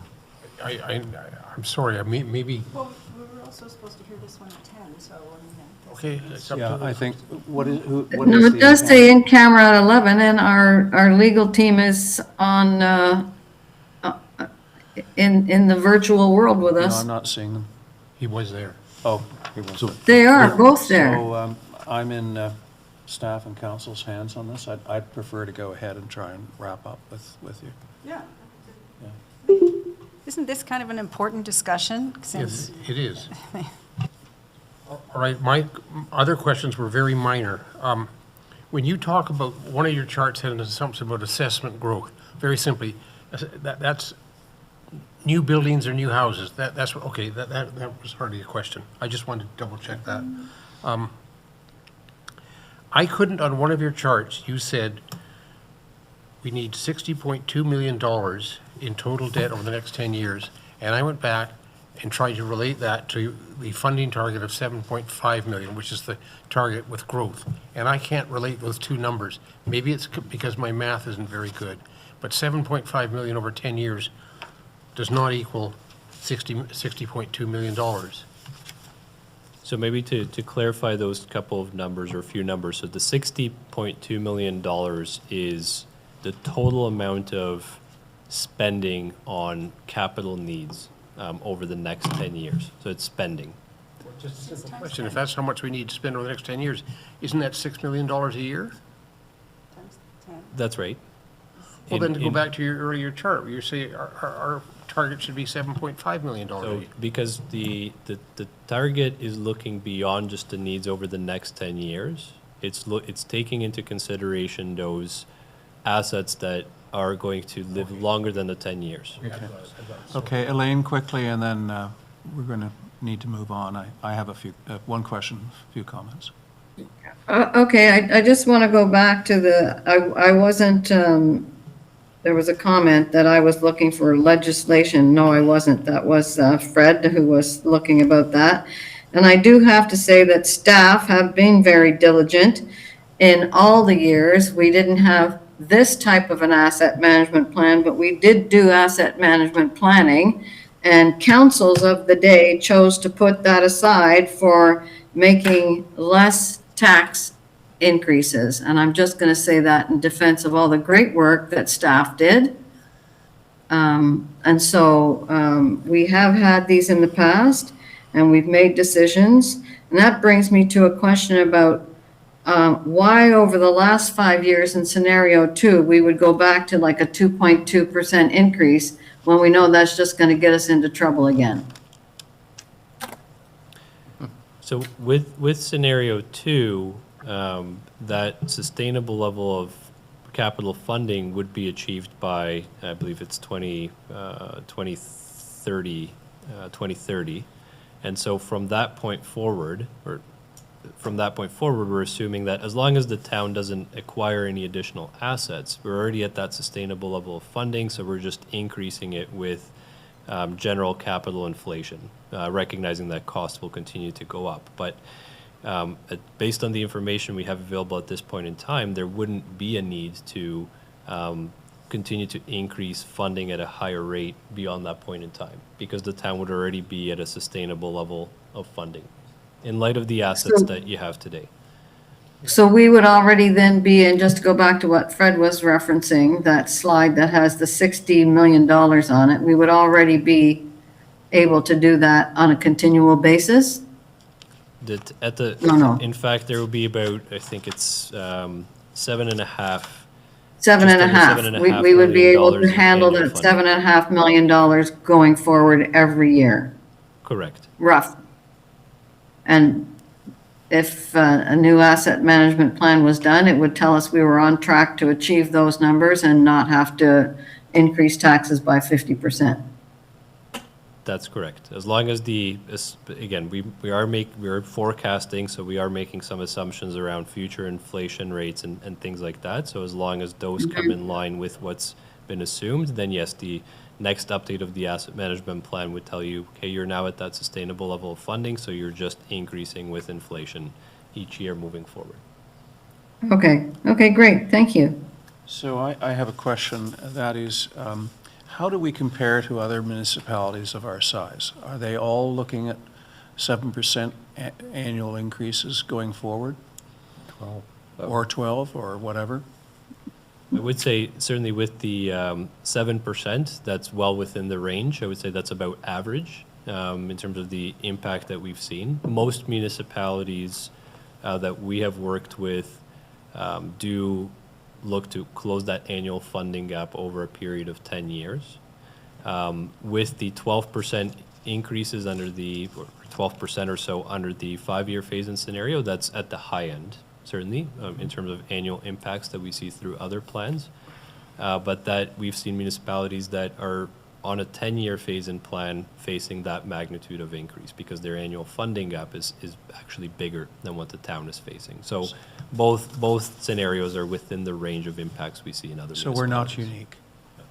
Okay. So I have a couple of observations, and that is, with such a plan, I'd like to stress that this should be equated not to tax increases, but as an investment target. This Yeah. is our investment target to deal with an infrastructure deficit. I mean, that may be a different way of phrasing it, because ultimately we have the balancing act to do of setting the tax rate, but we do it mindful of the deficit, the infrastructure deficit. I think that basically addresses it. The other thing is that not all revenue comes from the taxpayer, the residential and commercial and industrial taxpayer. So I would make the argument, as I have, that municipalities are unsustainable going forward if all they have to rely on is the property tax. The property tax cannot solve the infrastructure deficit. That's true. And I just put that out there as an editorial comment. I think this is frankly ammunition to say to the other levels of government, you have to help municipalities. Right. And then- Oh, sorry. and So, right, so the big question is, it is unsustainable. I think you've said that, it's unsustainable. So one of the things is, do we go with the bigger debt, or, which is not recommended today, the bigger debt to keep the investment target for the infrastructure deficit to a lower one, but end up having to borrow twice as much money for the future of the town? That will be a budget decision going forward. Or do we go with the scenario 2, that is a more rapid investment because there is no scenario of not borrowing to cover our infrastructure deficit with no money from the higher governments? Ralph? Thank you. So in dealing with this, or trying to minimize it, we have to understand that we're talking about a timed spending of capital assets, on our capital assets.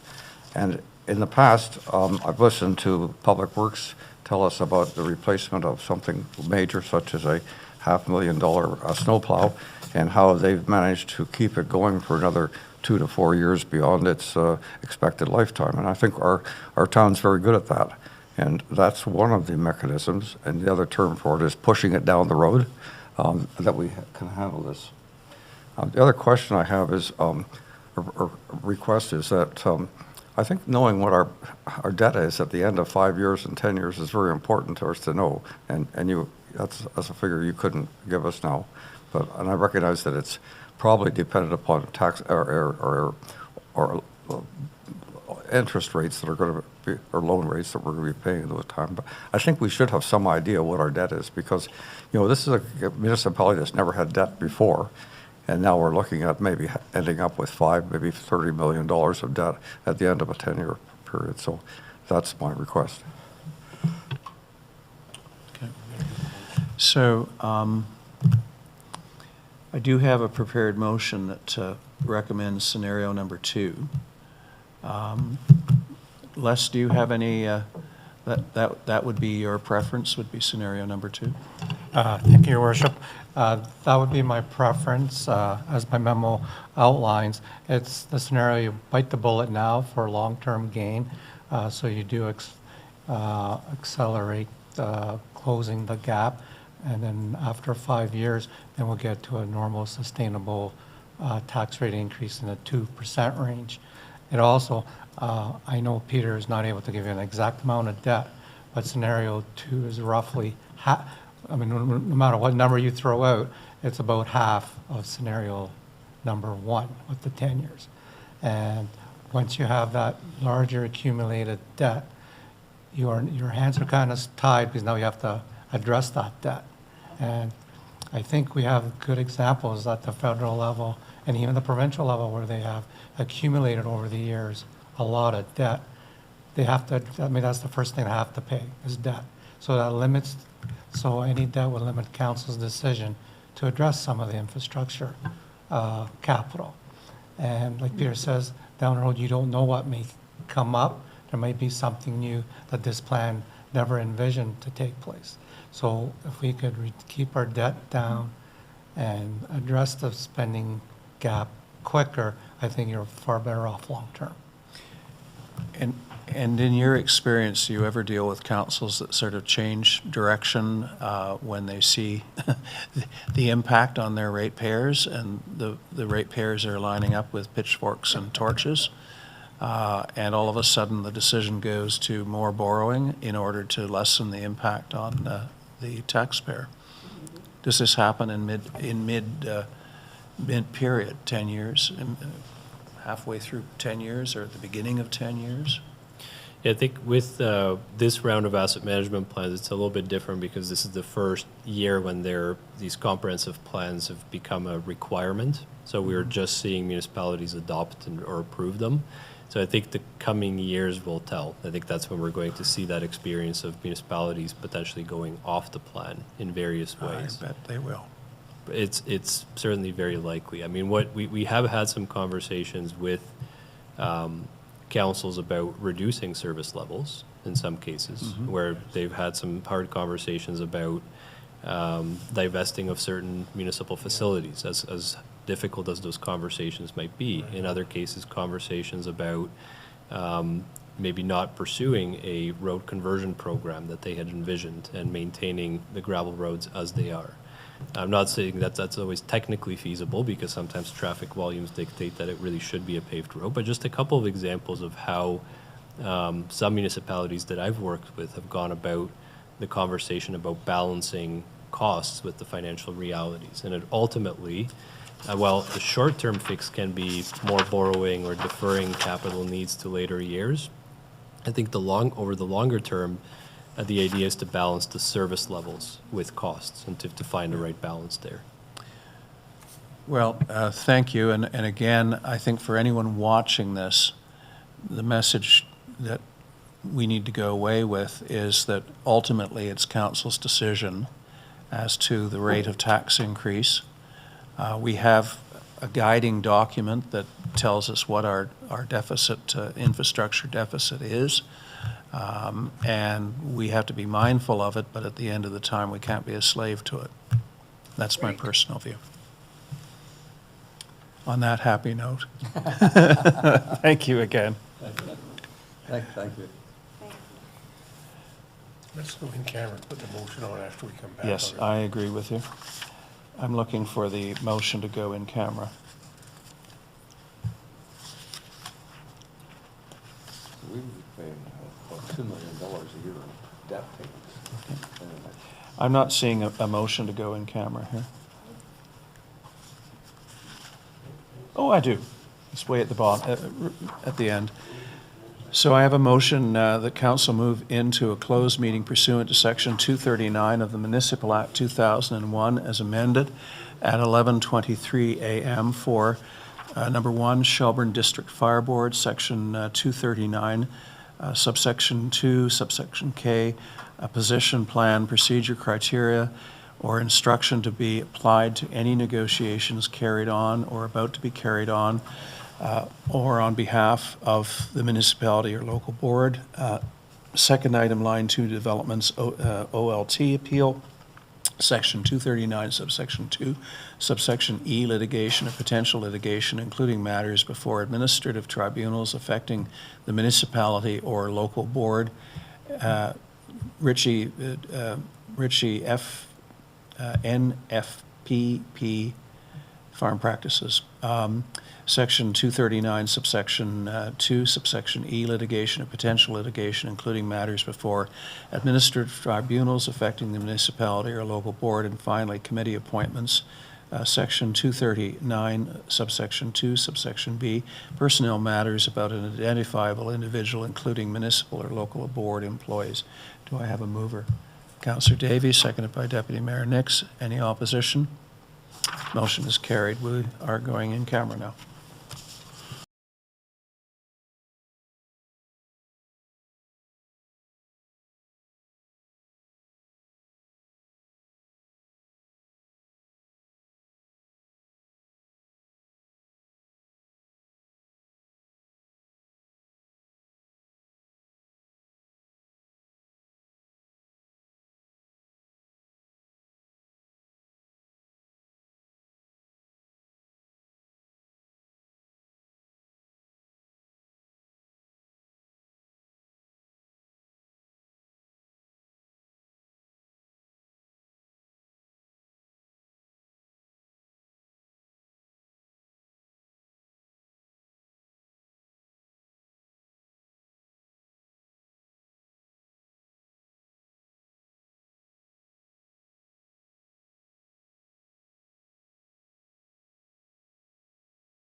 You're back live. Yes. So I have a motion that we rise from an in-camera session at 1:33 PM, and that council accepts advice from the town solicitor and directs town staff and the town solicitor to proceed accordingly. Do I have a mover for that? Moved by Councillor Davy, seconded by Councillor Mantalo. Somebody's on here. This is Mr. Ritchie, and we'll be getting to your matter, Mr. Ritchie, in just a moment. No problem. Thank you. I have a motion moved by, this is the appointments. Ralph is moving, and you're seconding, Deputy Mayor, that we make the following committee appointments and Climate Action Committee. I'm going to ask. Oh, pardon me. Yeah, I'll let Fred read it. So the motion before council is that we amend the Climate Action Committee terms of reference to include up to 6 community members be appointed by council, and that we make the following appointments. First, Climate Action Committee, Cherish Armstrong, Frank Flood, Pamela Mowdy, John McCurry, Christine Sinclair, and Sharon Somerville. To the Recreation Advisory Committee, Nadia Ahmed, Jamie Bresner, and Joseph Bretner. And to the DEI Committee, Jenny Shaw. Thank you. Any further discussion? I'll call the question. All those in favor? None opposed? The motion is carried. And Unfinished, oh no, we got a motion back to the asset management. so flowing from the agenda, I've got shall we deal with the minutes of settlement for Mr. Ritchie's benefit? Mr. Ritchie's time, I'm sure, is paramount. He's been waiting for about a half hour, but that's how far we are behind today. Okay. If you wanted to skip to new business and then skip back, because I think the asset management plan is going to cause some, I think in cause deference a to good Mr. discussion. Ritchie, And who's been waiting, we can deal with his matter fairly expeditiously. you're good, you're good, Fred? Thank you.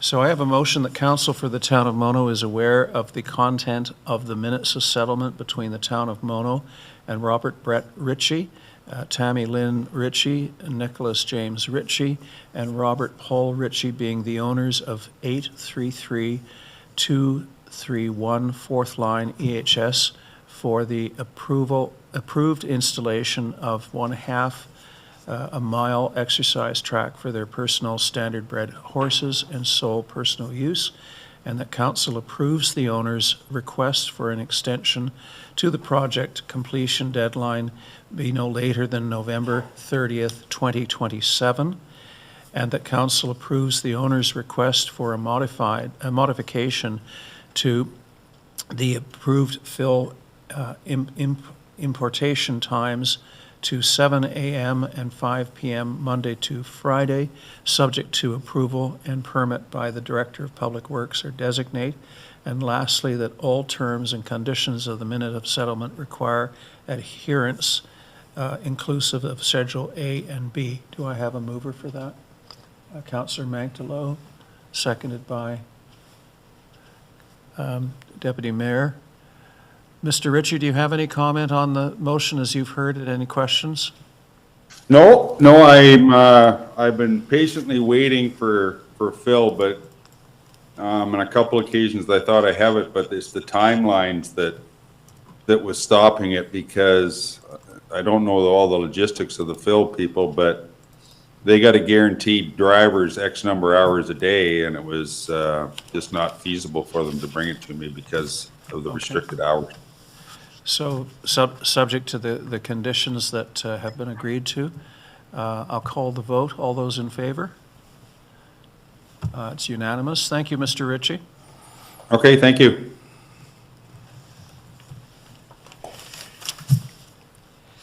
And that takes us back to the asset management matter. Motion that council passes the 2025 asset management plan as presented by Watson and Associates, and that council select scenario 2, the 5-year financing plan, of the funding gap of approximately $5 million. Moved by Councillor Davies, seconded by Councillor Mantalo. Any discussion? Fred?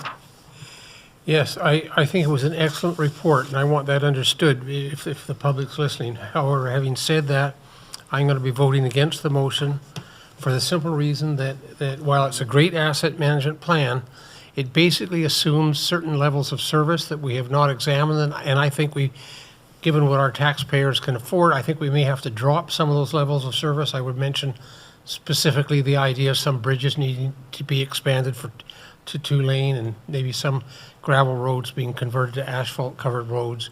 But I also would say that we have to consider selling some of our assets. We have a church that we own that doesn't bring in any money. We have a house on the Hockley Road that, while now finally we're getting a bit of rent from it, still it basically just covers the maintenance cost of owning that house.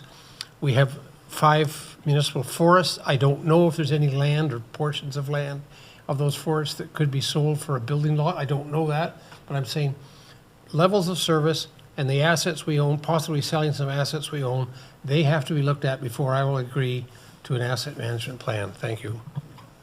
Melinda? Thank you very much. So we have had 2 now very long delegations explaining everything, going over all of the charts and all of the everything, and the information that they provided, Watson's and Associates provided, was based on our previous studies and reports that we've had over the many months, and which talk about levels of service at length. I'm not clear on, can I just ask how, if we don't, and we're obligated to create a plan. So if we don't vote for this, Deputy Mayor Nix, where is there more information coming from? Since we already have all the information, I hope you're not asking us to spend some money on another study of some sort. We have been reassured that the plan has to be passed and that you get the plan, but then the new legislation is that this will be annually addressed, and that all the municipalities in Ontario are in the same boat. In fact, I would argue all of Canada and maybe even all of the world, that asset management has to happen. And and also assured, not only is it going to be monitored and so on, but that it also, because of the monitoring, then is open for variation. So why not taking this one? Could you explain a little bit more, please? Yes, can I answer the question? First of all, in terms of level of service, I think Peter has all the data he needs in his computer models. With a very quick flick of the finger, we could take out the roads that he's assuming over the next 10 years need asphalt covering and delete that. We could take out the bridges that he thinks we might convert from single lane to 2-lane, delete that, and that lowers our level of service on those assets. In terms of selling some assets, I'm not sure Peter is the person who can address that for us, and I don't really care how hard a number we get. We'll just simply ask staff, how much could we get ballpark if we sold Mitchell Church? $100,000? I don't know the answer. But bring those numbers back and plug them in to his study sorry, I'm still answering your question. No, I'm listening. Plug them into his model, and he could have a new report for us overnight. And I think what Councillor Davey is saying is that there'll be an opportunity to do that when we annually review. Am I correct in that? Yes. Okay. Ralph? So I will be voting for this. I recognize your concerns and I agree with them. This is a plan. It's a plan which will be dealt with, shall we say, accepted or used yearly by the council when they produce their budget. It does not mean that we're committed to a 12 or 11.4%. It is very much dependent upon the level of service that we provide. And if we push things out a little bit longer, then we don't have the same costs. And that's what we've done all along. And I suspect that's not incorporated as much into Peter's calculations as it will be in terms of practice. I don't see it being valid to be able to assess the the town, or the residents of our town, somewhere in the range of 10 to 12% increase of tax rate yearly. It's just not going to be on. And I don't think it'll happen. But I accept the plan, and I understand the reasons for it, and understand the finances of it, and so I'm happy with going along with it. I do not expect that we're going to be in debt like the plan says, and I do not expect that we'll have the same size of reserves that they have at the end of 10 years. And Your Worship, if I could just say, I agree with everything Ralph has said, but I cannot today even contemplate accepting a plan that anticipates an 11.4% increase in the tax rate over the X number of years. I just can't accept that. Well, I think I made my position known in questions of our consultant, and I'll support it, but as I said earlier, we should not be a slave to it. We'll have to make, discrete decisions on taxes each and every year that may or may not live up to the expectation of the plan, but we at least have a plan. We know what the target numbers are, and they really should be thought of as a deficit in infrastructure and not a tax increase in weighting. May I have a recorded vote, please? Okay.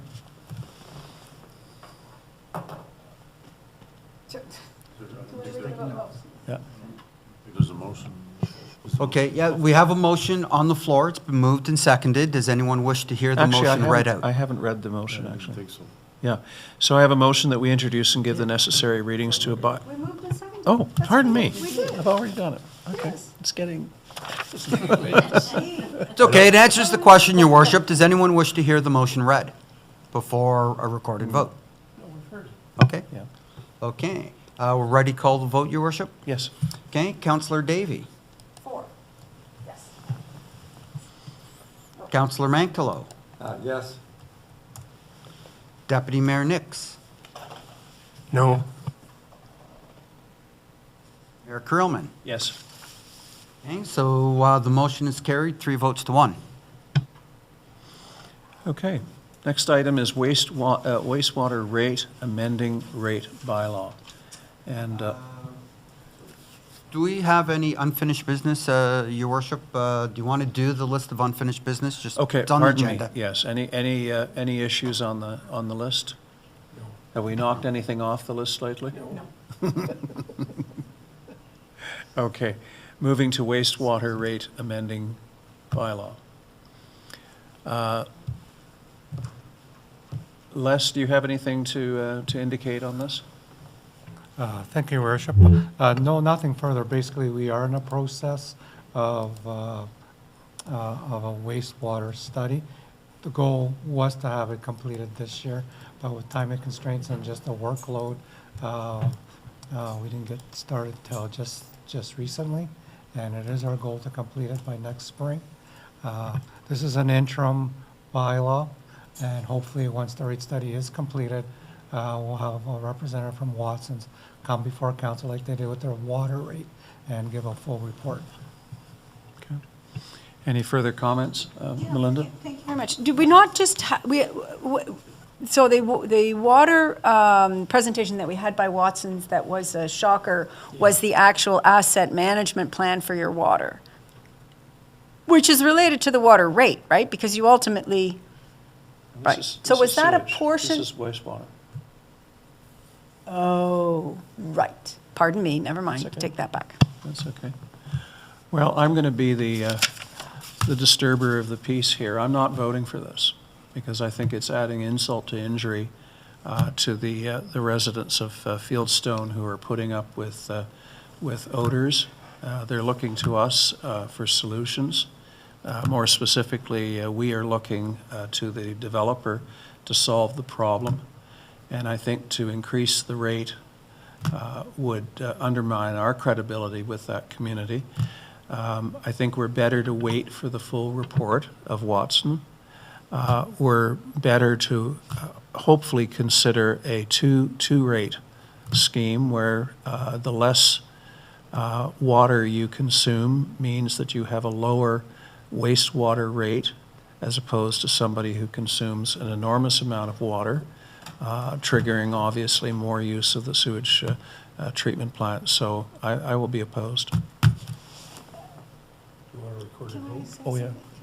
Can I say Yes. something again? Thank you, Mayor, for indulging me to talk again, on the right topic this time.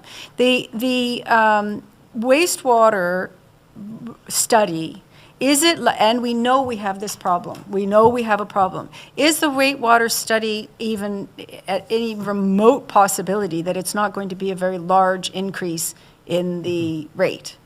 And that by doing these small amendments, which we just did a small amendment last year, and doing a small amendment this year, and hoping that our problem will be solved by next year, but what if it's not yet? Then it would soften the blow in the future, and so that's kind of some justification for it. Is that why we're doing this? It definitely would, Councillor, soften the blow of the future. You recall the water rate did have a above average increase, and indications of sewage would be similar, so this would lessen the blow. So for the actual nuts and bolts of us taking money in from the residents, because this is not our plant yet, but we take the money in and administer it to go to pay for something more than just us saying, just the administrative stuff of us, right? There's a reason. So by not increasing it, which I'm inclined to kind of agree with you, just for the political part of it, but by not increasing it, are there going to be bills that we won't be able to pay this year? As Councillor is aware, it's not our sewage treatment plant. It's continued to be run by Brookfield. They submit to us their operating bills, and based on what the town collects, we provide them a remittance. The past, it's been 3 to 4 years, they're submitting bills more than we are collecting. We're not paying it, we're only submitting to Brookfield what is collected. Oh. Yeah. So we're already in a state of that the communal group is in arrears. We're not. The communal group, not the community group, not the town. No. Right now, Brookfield is paying the cost of running the sewage treatment plant. But you said that they were submitting invoices that are not being paid. Support means cutting a check to them. As part of the agreement, before we remit to Brookfield, they have to give us copies of their costs of the sewage plant. They do it on a quarterly basis. So when we issue a check, when the town issues a check to Brookfield, I have backup that they have legit costs. Now, before these costs, I have Public Works, basically, Matt's department review these costs, and then we would, what we have collect, we would give to Brookfield. But then it is capped at what the town collects. And then, like I said, last few years, Brookfield is submitting costs greater than what we are collecting. Thank you. So that's very helpful. I don't think I understood where the money was going and the way it was moving. I'm kind of inclined to John's point of view that it's hard to charge people an increase when things are not going well. Sort of a double slap. So I'm a little bit fussed about supporting this rate increase. So Les, the invoices we get from Brookfield, do they reflect the cost of running the plant as if the plant were working properly? Or do they reflect the cost of running the plant that isn't working properly? Okay, that's a very good question, Mr. Mayor. We have received, I guess, a history of their billing, and Public Works is going through them to separate the cost of running the plant properly. So it is our intention when the rate comes before council, which will be a hybrid rate, there'll be a flat portion and a portion based on water consumption, that it is based on proper running of the plant. They are experiencing costs of the plant not running properly. So before the rate study is passed, we will ensure that they are based on a properly run plant. And not to be too gross, but they're eating those costs. yes, they are absorbing those costs. Go ahead. So Sorry, I couldn't help It sounds to me, Les, that if we do not accept this rate increase, it's a message back to Brookfield. And I don't think there's a message. It's just, we Well, thought, well, we're looking at having a tax rate increase. We've had a water rate increase. And as Councillor Davey has pointed out, this would be a phase-in of a bigger, perhaps, rate increase down the road. So it's a two-step increase. But the increase here is going to go back to Brookfield, right? The 2.7% increase is going to go back to Brookfield. So they're going to gain by this while they're not providing good service. It seems to me to be a problem there. So Matt and then Melinda, sorry. Thanks, Mayor Perlman. So the optimization of this plan, when it gets approved by the town and the town engineer, the rate is going to dramatically, it's going to go up, right? It's going to go from what it is now and it's going to go up. So this does help bridge it a little bit. We are assessing every bill and we ensure that they're only paying to operate the plant as it's still processing waste at the end of the day.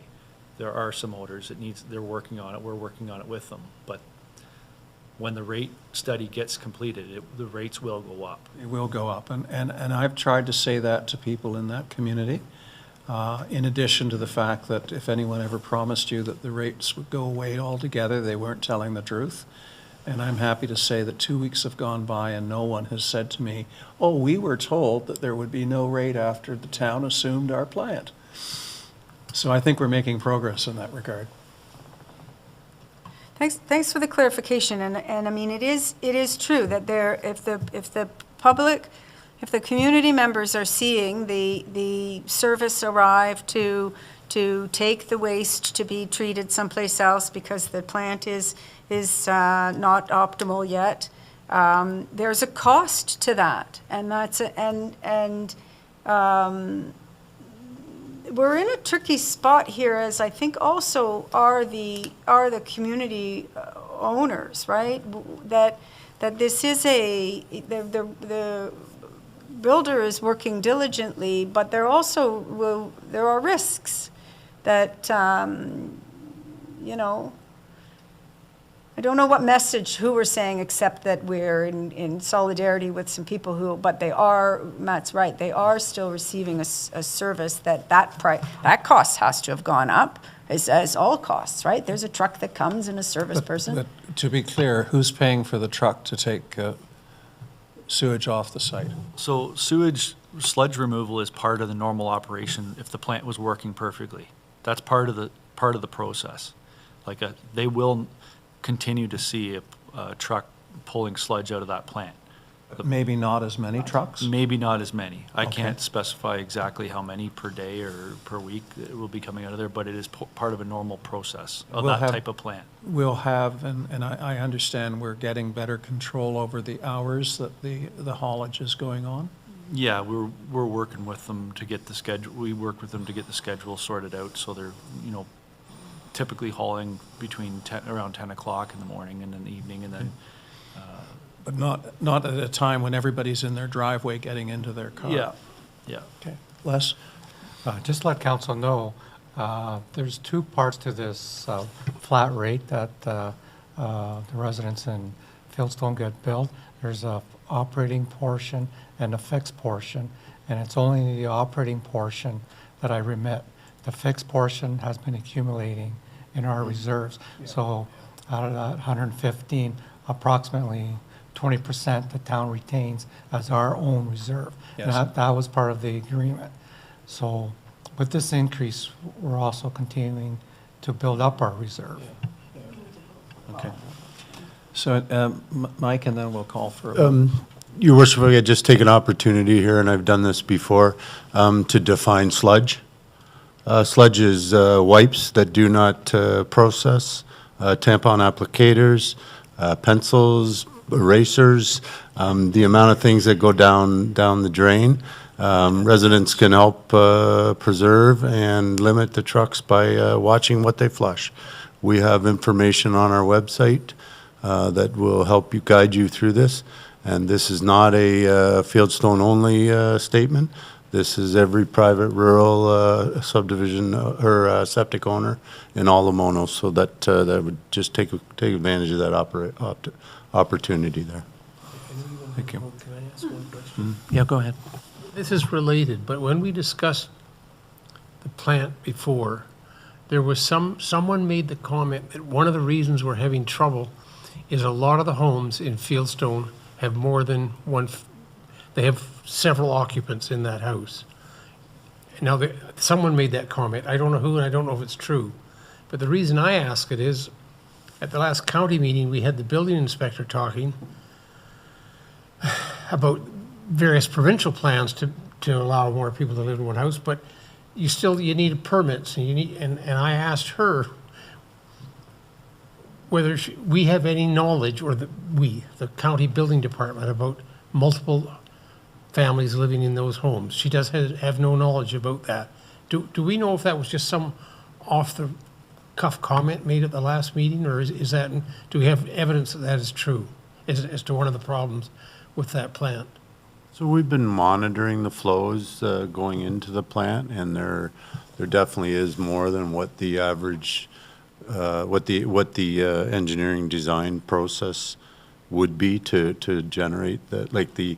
There's an estimated amount of water waste that is used as a guideline to design wastewater plants, and we've been monitoring that. But with respect to that causing an effect down there, I couldn't provide comments with that.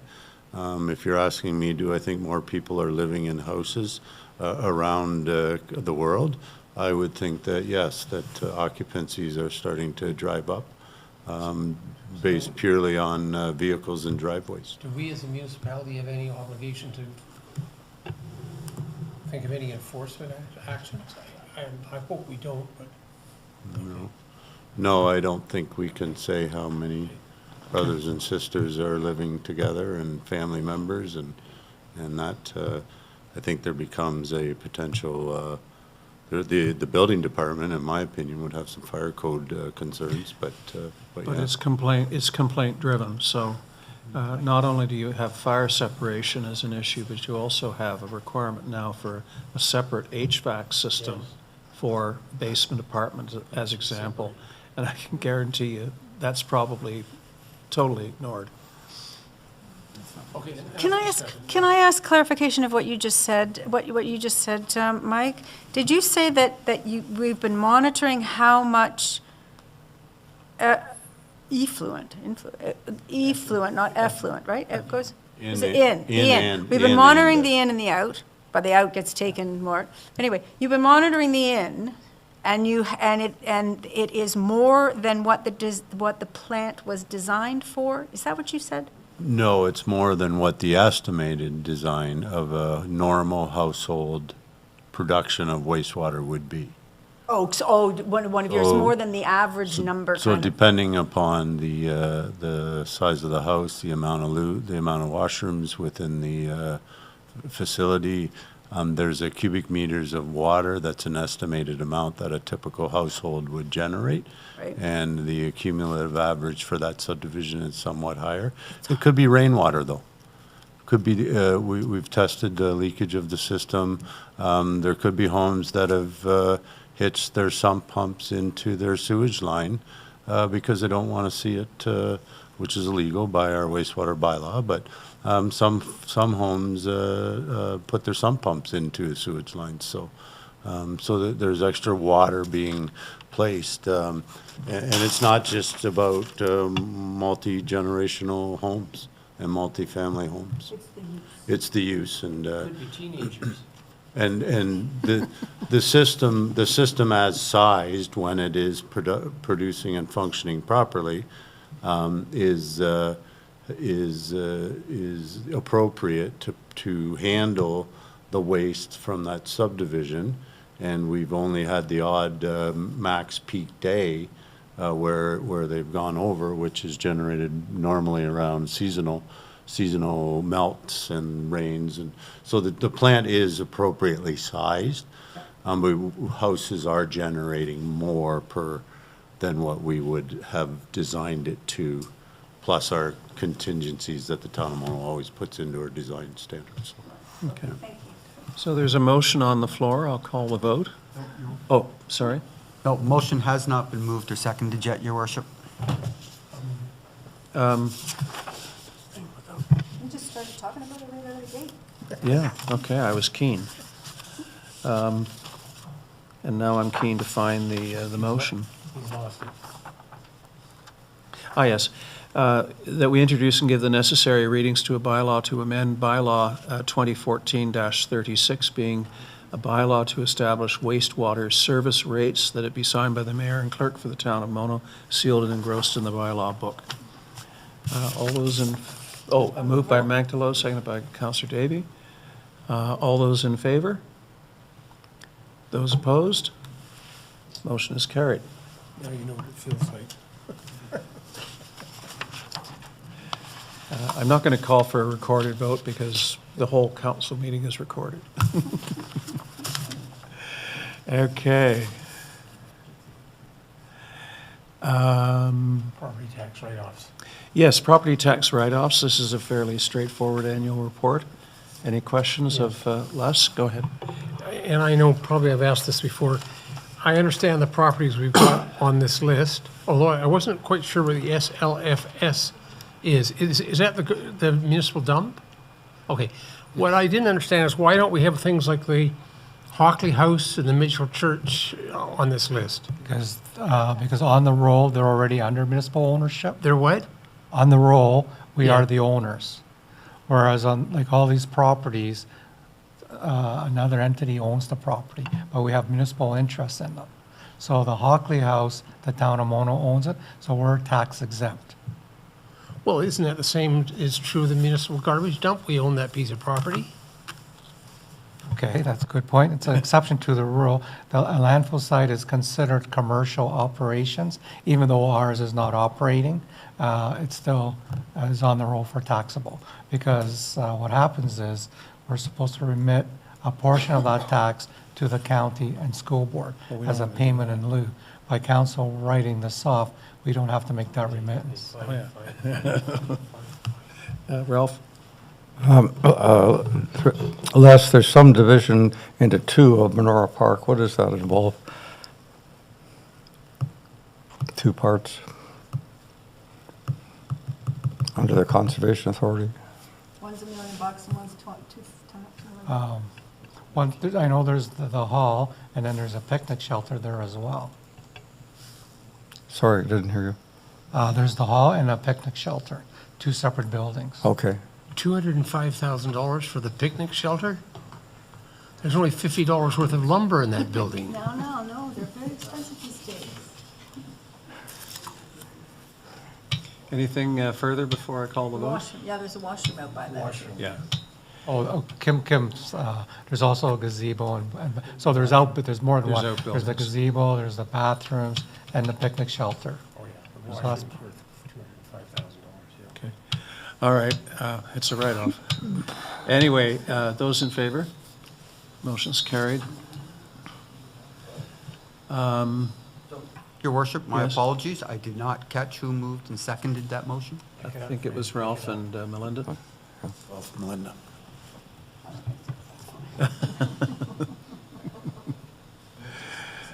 Okay. We have, This one's interesting. Next one. this is the municipal support services? No, animal No, control. the dogs. The animal control, yes, Yeah. that's right. Yes, it says Yeah. municipal support, you're right. So I'll read the motion that we introduce and give the necessary readings to a bylaw to enter into an agreement with Municipal Support Services, Inc. for the provision of animal control services in the town of Mono, that it be signed by the mayor and clerk, sealed and engrossed in the bylaw book. Moved by Deputy Mayor, seconded by Councillor Davy. Discussion, questions of Fred? Yeah, no, I don't have any questions. I think this is a- Self-explanatory. Yeah. I don't have any questions. I just think that this is a good move. I think the other provider provided great service and so on, but this one seems a little bit more like it's the appropriate service for us. And so I'm looking forward to changing. Your mic. So we voted on that? No. No. Any opposed? You're getting really tired. Oh, I know. I got to pull a Trump and fall asleep. I was late approval. Okay, it's approved. Okay. Next item is a motion having to do with rates, fees, and charges, that we introduce and give the necessary readings to a bylaw to establish rates, fees, and charges for various services provided by the town of Mono, that it be signed by the mayor and clerk for the town of Mono, sealed and engrossed in the bylaw book, and that we introduce and give necessary readings to a bylaw to amend various bylaws to bring them into conformity with the fees and charges bylaw, that it be signed by the mayor and clerk for the town of Mono, sealed and engrossed in the bylaw book. Moved by Councillor Davy, seconded by Councillor Manktelot. Any discussion or questions? Councillor Davy? Thank you very much. I know that we're all getting tired, and so I'll be very quick. I think this is a really great way to do it. We've changed some things, so then to change each thing, to say go back and look at the other thing. So I think that it really behooves us to really have this front and center on our information pages, whether that be the website or the newsletter or whatever, to say that that there's this new thing for everybody to really look at with respect to these different bylaws. Because as you can see from the list, there were bylaws that we have, where were they? That we've already recently changed, right? The sign bylaw, the water bylaw, not the water bylaw, the fireworks, vehicles for hire. Those are ones that have all happened, and the noise and stuff, they've all happened in the time that I've been here, and now we are changing them one more time, only just to really direct you to this other document that should actually be pinned on everybody's fridge. Okay. Any further discussion, questions? The motion, I don't see any opposition. Motion is carried. And finally, on this section of the agenda, draft ERO submission, Town of Mono response to posting. Fred? If I could explain something here, I was under the gun to get this in before the agenda was circulated, and there's a couple of errors in the copy that's in the agenda package. I did distribute to council members the revised version is very similar. You'll just notice I mentioned two of the regional conservation authorities twice. I was going too fast. So with that understanding, is that okay, Mr. Simpson, that what we're really here discussing is a revised, it'll be draft number 4 of the submission. That's what we're discussing, and if that's the case, let me explain something. The conservation authorities have made big submissions to the Environmental Registry of Ontario. They've mentioned a lot of details, which is good. We need that. And they sent some of us templates for what the municipal submissions should look like. They're somewhat long and complicated. What Ralph and I decided, because Ralph helped me with this, is that we should simplify this to one single issue, because in that sense, it gets more attention. And the issue we simplified it to, we ignored all the other issues. We simply said, look, when the province said, here are the new boundaries for the conservation authorities, they said they're doing it to simplify things, to reduce duplication to municipalities. Well, here's the truth. In the case of Mono, we now report to 3 conservation authorities. Under the revised boundaries of the regional conservation authorities, we will be reporting to 4, which is not simplification in my mind. And these regional conservation authorities, one of them will be the same size as it is now. The others will be enormous entities, one of them stretching from Mono in the south to Thunder Bay in the north, another one stretching from Mono in the north down to Niagara in the south. We are so small. In the Western Lake Ontario Regional Conservation Authority, there will be 30 municipal members. Mono will not have a seat at the table. In the Huron Superior Regional Conservation Authority, there will be, Ralph, correct me, 70, 80 municipalities. Mono will not have a seat at the table. At least now with the 3 conservation authorities that we do report to, although we're tiny, we're quite small, we do have some voice, a tiny voice, at the boards, at the governing boards. we can sit there and listen, we can give our opinions. In the new scheme of things, we'll be totally out of it. All we will do is sit here and be taxed by these regional conservation authorities and have no say in what those tax levels are or what the programs are. So that's the message I concentrated on in this ERO submission, and I'm hoping, this is what I'm hoping. First of all, I'd like to put a motion on the floor, if that's okay, Mr. Fred Simpson, that we accept the draft number 4 ERO admission written by Fred Nix and Ralph Manctelo and submit it to the ERO. And you know how to do that because I can't even get into their website, okay? 2, You're moving? oh yes, I'm moving that. Ralph is second. Yes. Do you want to vote on that before I give away number 2 and 3? No, we, Okay, number 2, if Mr. Simpson would help me, can we circulate this ERO submission, draft number 4, to certain key people, including our municipal member, oh gosh, it's been a long day. Our member, MPP, thank you, Sylvia Jones. I think we should also circulate it to all 7 other Dufferin municipalities. The reason being, because some of them might not have seen this, all of Dufferin is going to be affected by this. Let me just, if I'm not taking too long, the county is going to have their comments on our agenda for Thursday night. They had a number wrong. They had us reporting to 3 regional conservation authorities. I phoned them or emailed them about this and about the fact that it's, and they said, hey, that's a point they hadn't even picked up, so they're going to send out an amended. we didn't initially pick it up either. No, I know. But Fred Simpson and Ralph did, and they convinced me, even though my eyesight is poor when I tried to read the maps. And now the county has said, you know, Fred, that's a really good point. And they're going to put it in their ERO submission too. So I would like this, Mr. Simpson, if can you circulate this ERO submission to the MPP, the 7 neighboring municipalities, and at least 2 conservation authorities, the CBC and NVCA. And I think I'm finished. Okay, Am I finished? sure. Okay. Okay. Any other, Ralph? Thanks, Fred. So I think if I can reiterate, just to make it clear, we want to make 2 presentations here. One is to the ERO and the other is to our MPPs. And this is what's being done across other municipalities. NBCA had their board meeting recently, and they had kind of come in with a rather soft one that they were, if we have to have this, we think we should change the borders, or we should have different people involved. In other words, not have the lakehead in with Nottawasaga. But we changed that, yours truly, to that we do not support consolidation, period. I'm not sure whether the proposed here is necessary in your first line. It just sort of seems like an add-on there to me, but small point. So this is happening within all of the municipalities. I've forgotten how many there is in NBCA, I think maybe 18.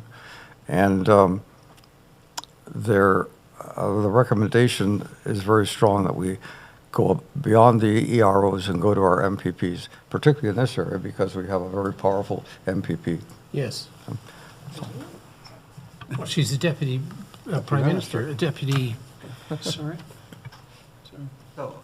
Your worship, if you like, I can read out what the motion on the floor is. Okay, That's- I just had one quick comment, and that is, interestingly, the legislation that creates the overarching monitoring thumb on the Conservation Authority's agency that the province is establishing, notwithstanding its red tape and over-governance.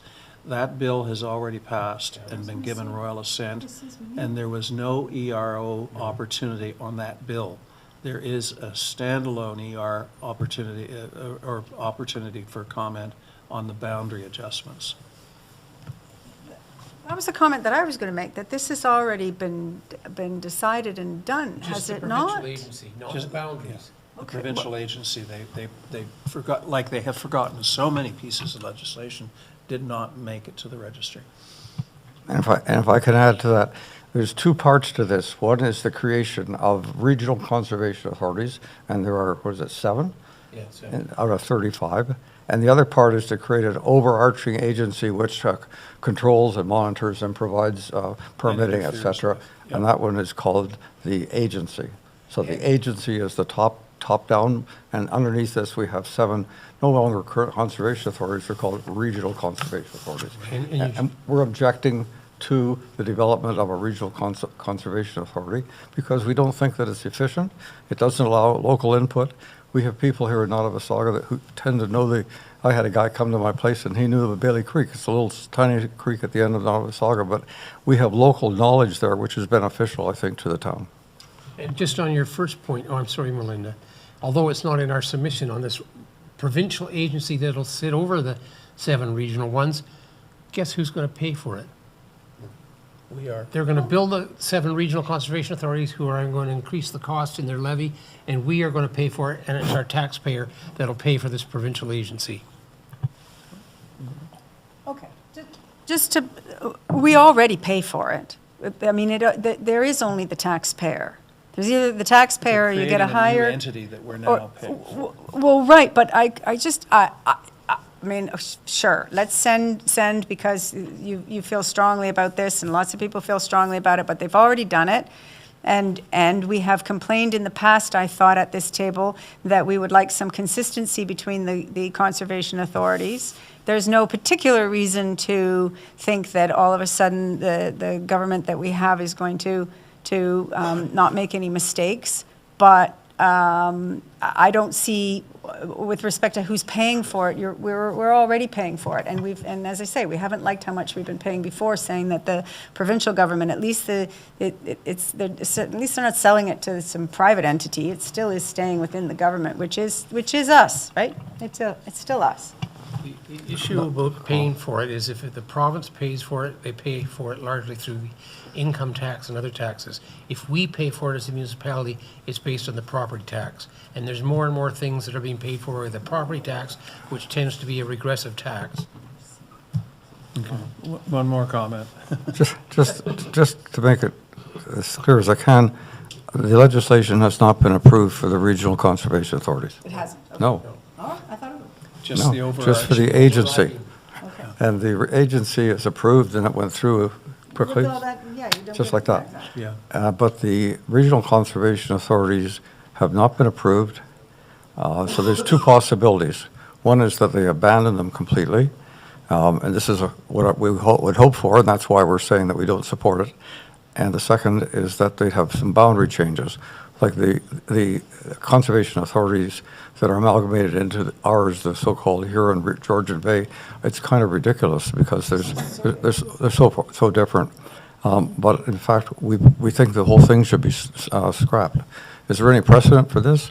Well, there is. It was maybe 5 or 6 years ago that the provincial government said we're going to amalgamate boards of health, and almost as many boards of health as we have conservation authorities. And that never happened. No, that never happened. We were blessed by COVID, which made it difficult, I think.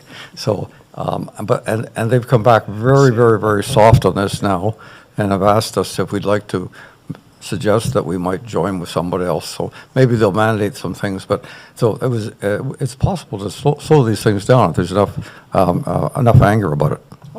Okay. So call the question. Any opposed? Motion's carried.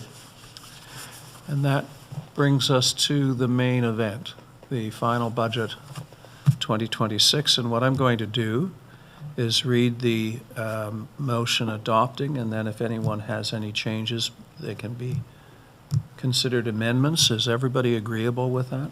Yes. Les? Thank you, Your Worship. There is an update to the memo. As council is aware, we got that bill from the billing statement for the OPP for 2026, which came after the budget was published. The budget that council has before you is 8.9 with the additional cost of roughly 34,000 of the OPP cost. We're at 9.26. I have some suggestions, but put the motion on the floor. Okay. Let's put the motion on the floor and we'll take amendments, and I think a few of us have a few. So The council, Oh, I'm sorry. Yeah. So I guess the resolution now has to be changed to the 9.26. no, the resolution is non-specific as to the Oh, I see. amount. Okay. Yeah. So that council approves the 2026 final budget as amended, except for page 27, library services and notes. So it's everything but library services, and that's a second motion that I depart the room on. So do we have a mover for that?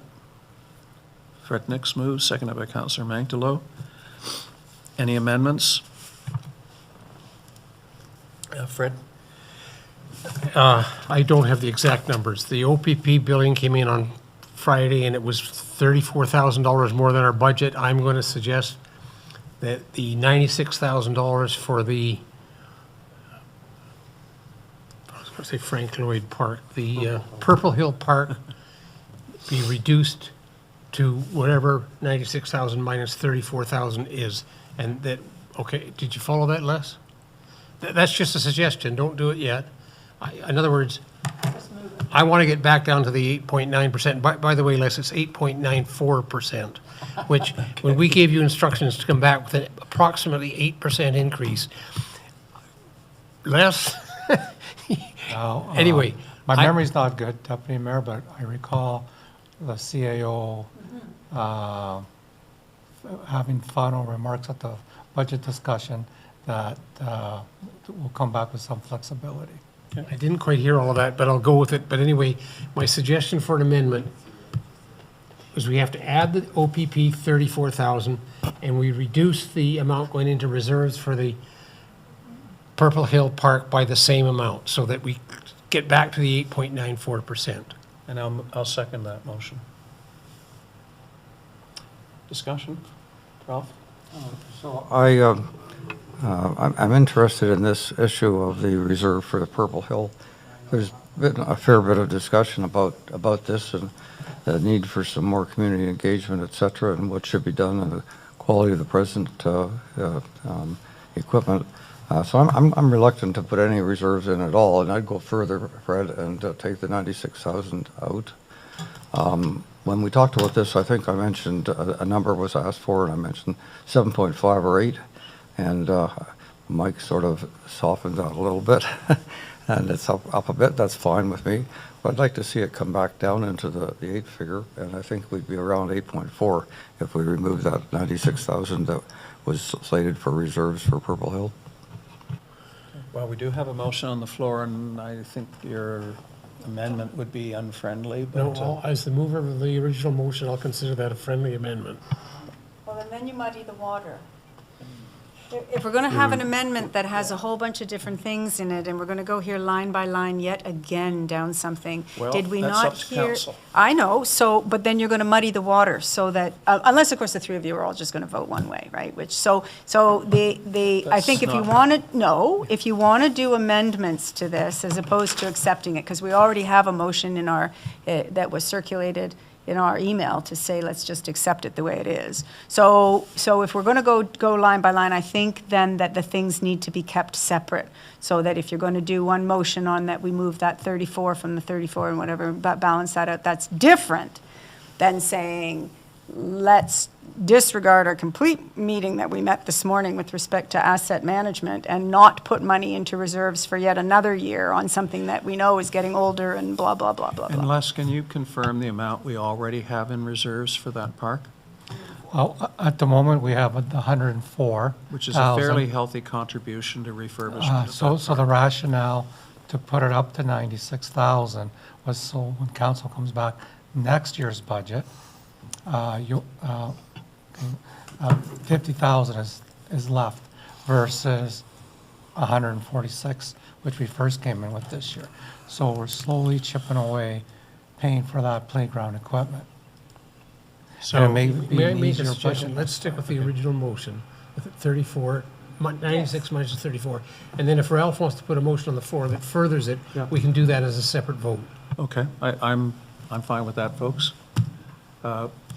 Fred? Okay, so I just want to make sure I've got this clear, because motions have been moved and seconded, Yes, it appears to me we have a main motion, yes, adopt the final budget.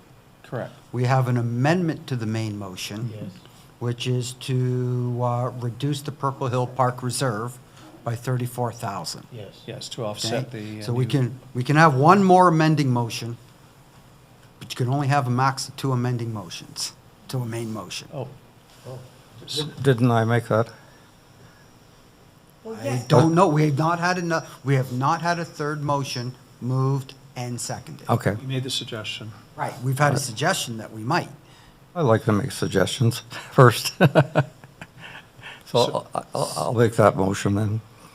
So that is a motion to not contribute to the reserve this year, and to use the difference between what we were going to contribute and what we are no longer contributing, first to offset the OPP costs, and second to offset further the tax increase. Is that- Well, we can disagree with that. I mean, Yes, but that's my point. So then voting for something that I do agree for, and voting for something that I don't agree for, I then end up having to not vote for it all, which I don't so think is, if you're gonna. If I call Ralph's motion first, which was the last amendment on the floor, then it makes the first amendment moot. And then we go to either further amendments to the budget, or we pass the budget as amended. Well, no, because you still have to come up. No, that, your worship, that is correct, because technically that's an amendment to the amendment. That's as Correct. far as we go. So if we vote on Councillor Mangtelo's motion, if it passes, then the second motion moved by the deputy mayor and mayor now becomes that we amend the Purple Hill Park Reserve to 0. Right? Because that was, No, How much zero is- contribution this Zero- year. Zero contribution. right, Yeah. sorry, that the budget line for that reserve to 0. Right. Then the second motion by Nix and Creelman is mute. Right, because that's what Councillor Mangtelo's motion is, it's amending your motion. Yeah. Yeah, okay. So it's all clear that in calling the vote on Ralph's motion, if that passes, the first amendment is not necessary because it's dealt with through Ralph's motion.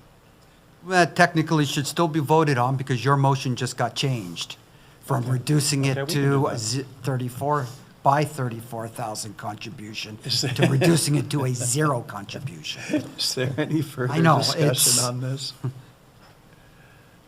Okay, and we can only have 2 amendments at once, so I'm going to have to call the amendments in the order. Who moved Councillor Mangtelo's, who seconded Councillor Mangtelo's motion?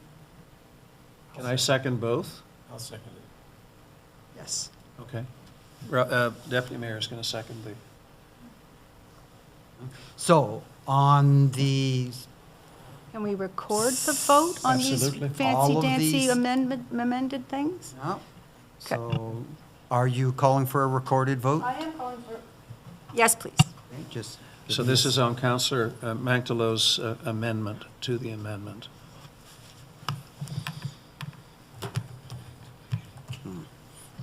Okay, so correct, this is a motion that would reduce the contribution to the Purple Hill Park Reserve to 0. Correct. Okay? Councillor Davy, No. Councillor Mangtelo, Yes. Deputy Mayor Nix, Yes. and Mayor Kurlman. Yes. Yes. So now, the motion that had been put on the floor by Deputy Mayor Nix now reads pretty much identical to what, And I simply Councillor withdraw, Mangtelo's. I withdraw the motion. There's no point. Does that work for you, Fred? Sure. Yes, sir. But as long as it's clear that the savings from contributing to the reserve go in part to offsetting the increase in OPP. Les, is that? Okay, so we can make that happen, yes. So with that convoluted change, we're at 8.37. Good, that's closer to the 8%. 8.3, okay, I like that. Now we move to the main motion. which is Okay. to accept the budget. And then accept any further amendments, if anyone wants to amend further. So Okay. staff recommendation is to pass it. Mhm. This is after that last amendment. You sure you don't want to take out any roads or anything, bridges? It's all right, I've I think we've. As amended and amended. Okay, I'm going to read the motion again, that council approves the 2026 final budget as amended, except for page 27, library services and notes. Are there any further amendments to consider on that motion? Is it a wish to have a recorded vote? Okay. All those in favor? Seeing none, the motion is carried. Congratulations, and if you could do that. And I'll stretch my legs. We do have library services as well. Or is that, Mayor Lix, or, sorry, Fred? you're declaring conflict of interest? And that is because your wife is, your spouse is a employee of the library? We do have to get that on. You actually don't need to leave the room. I have a motion that reads that council approves the 2026 final budget, page 27, library services and notes. Do I have a mover? Mank Tolo? Do I have a, where do I put that? Where do I put the mover? Oh, whatever, moved by Mank Tolo, seconded by Davy. All in favor? That motion passes.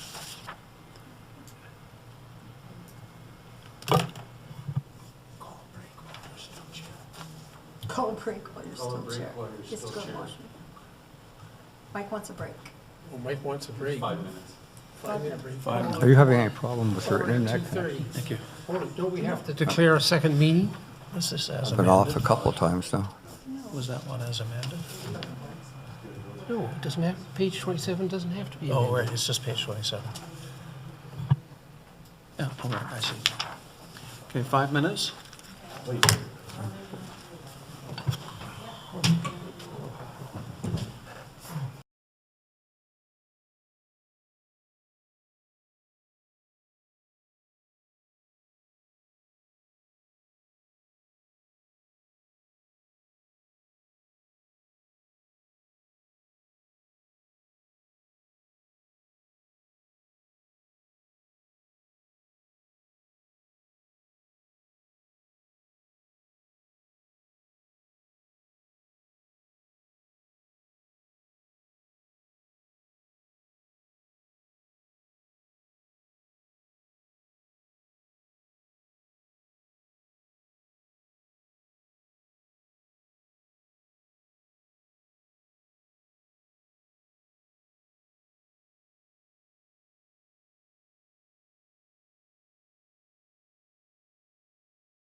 Then, I hope you're joking, right? Well, there must be something here we can.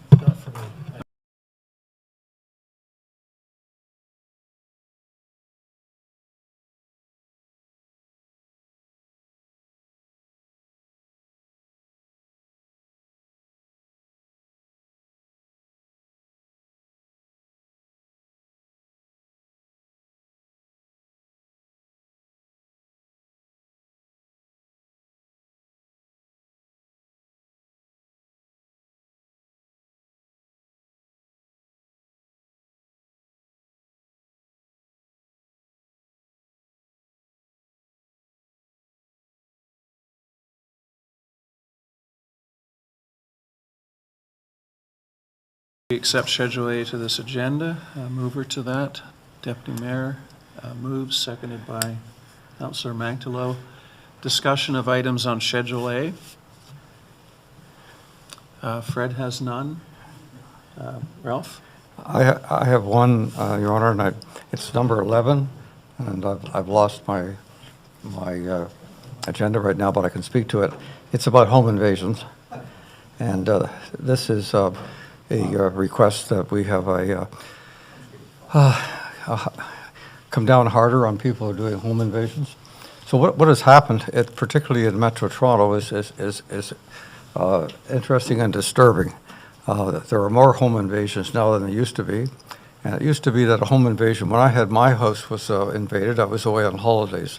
And that used to be the plan. People would watch and know when the place was open, and then they go in there. But now they go in when people are still there, and they threaten them, and there's much more violence. So that home invasions are happening with knives, clubs, and guns. And as it happened to one of my friends, they come in the house, they want to have the car keys in 30 seconds to be out there and on their way. And so that they're apt to be very violent. And in this person's road, there'd been a number of home invasions on the one street, and one person was in hospital for a couple of weeks having been attacked with a hammer. Not good.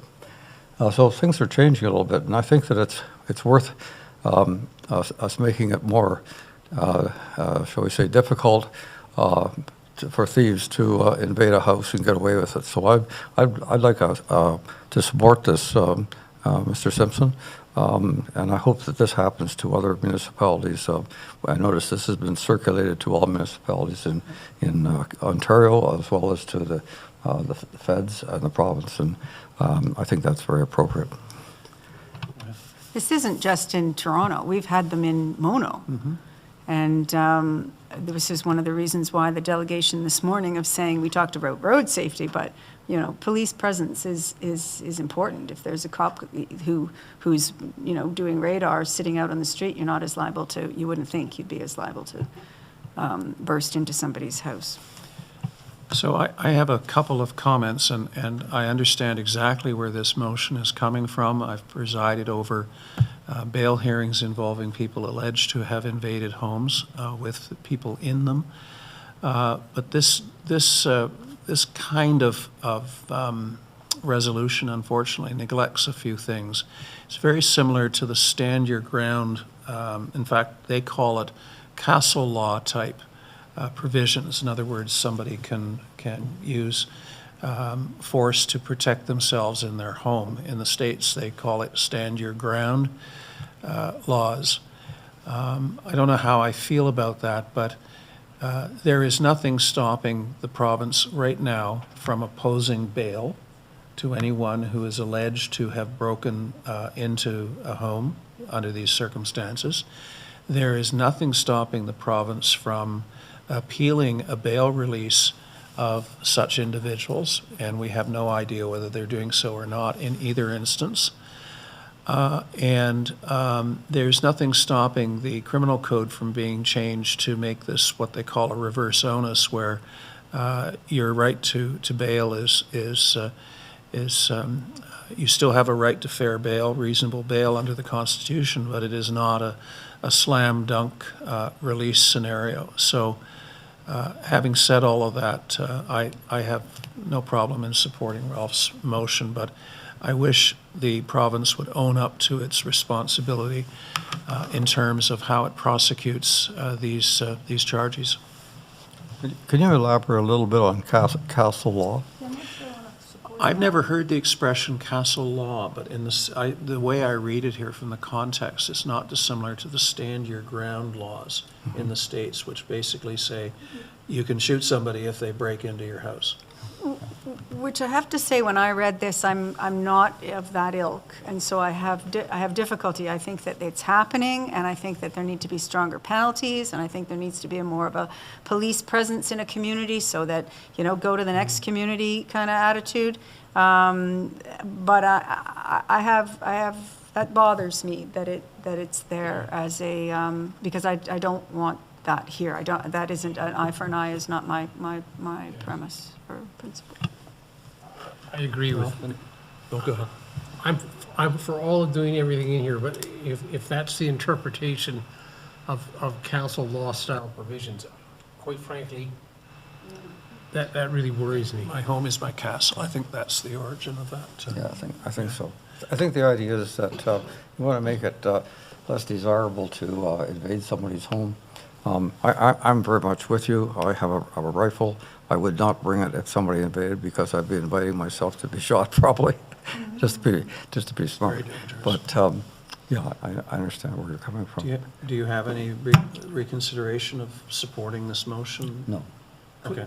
Could we support this motion minus that clause about the, Number one? minus that one clause? That might work. Or do we feel strongly enough about this that it's been brought to our attention now that we actually produce our own for the next meeting that has the things that really speak to what the residents of Mono, because I do kind of think that you'd be hard pressed to find the majority of people in town feeling that we like that idea of shooting somebody behind a door. I'm happy to have a crack at it. Right? Do you think, would that satisfy you, Ralph, if we actually took this on as not to put on the to-do list, but that we actually brought something that was more crafted to Mono and what council has just said? Well, you know, the concern here is number one. Without prolonging this, I think it says that you can protect yourself without fear of unjust prosecution. And it doesn't actually say that you can kill somebody, but it does say that you can protect yourself. And I think that's the concern, and that's not an unreasonable concern. Would council be happy if I were to draft something for the first meeting in January? Happy. Yeah, I'd be Yes. happier with that. Would you like to do that? Would you like to do that? Okay. And here's the thing about quote, self-defense, and that is there was a case recently where somebody did shoot an intruder, and the Premier went nuts and said we should give this guy the Order of Ontario, and he shouldn't be arrested, and he shouldn't be convicted. Well, guess who controls the process of arrest and conviction? The province. So they can use discretion as to whether or not they choose to arrest and proceed to conviction of people who are using, fair force in, protecting their homes. So I don't get it. I think whatever you draw up, it has to include something to the effect that that you don't worry about being protecting yourself because. Yeah, I can find some wording to make certain that the Crown has some discretion in terms of determining whether or not it's legitimate self-defense, which is a defense in law. Okay, Melinda, anything?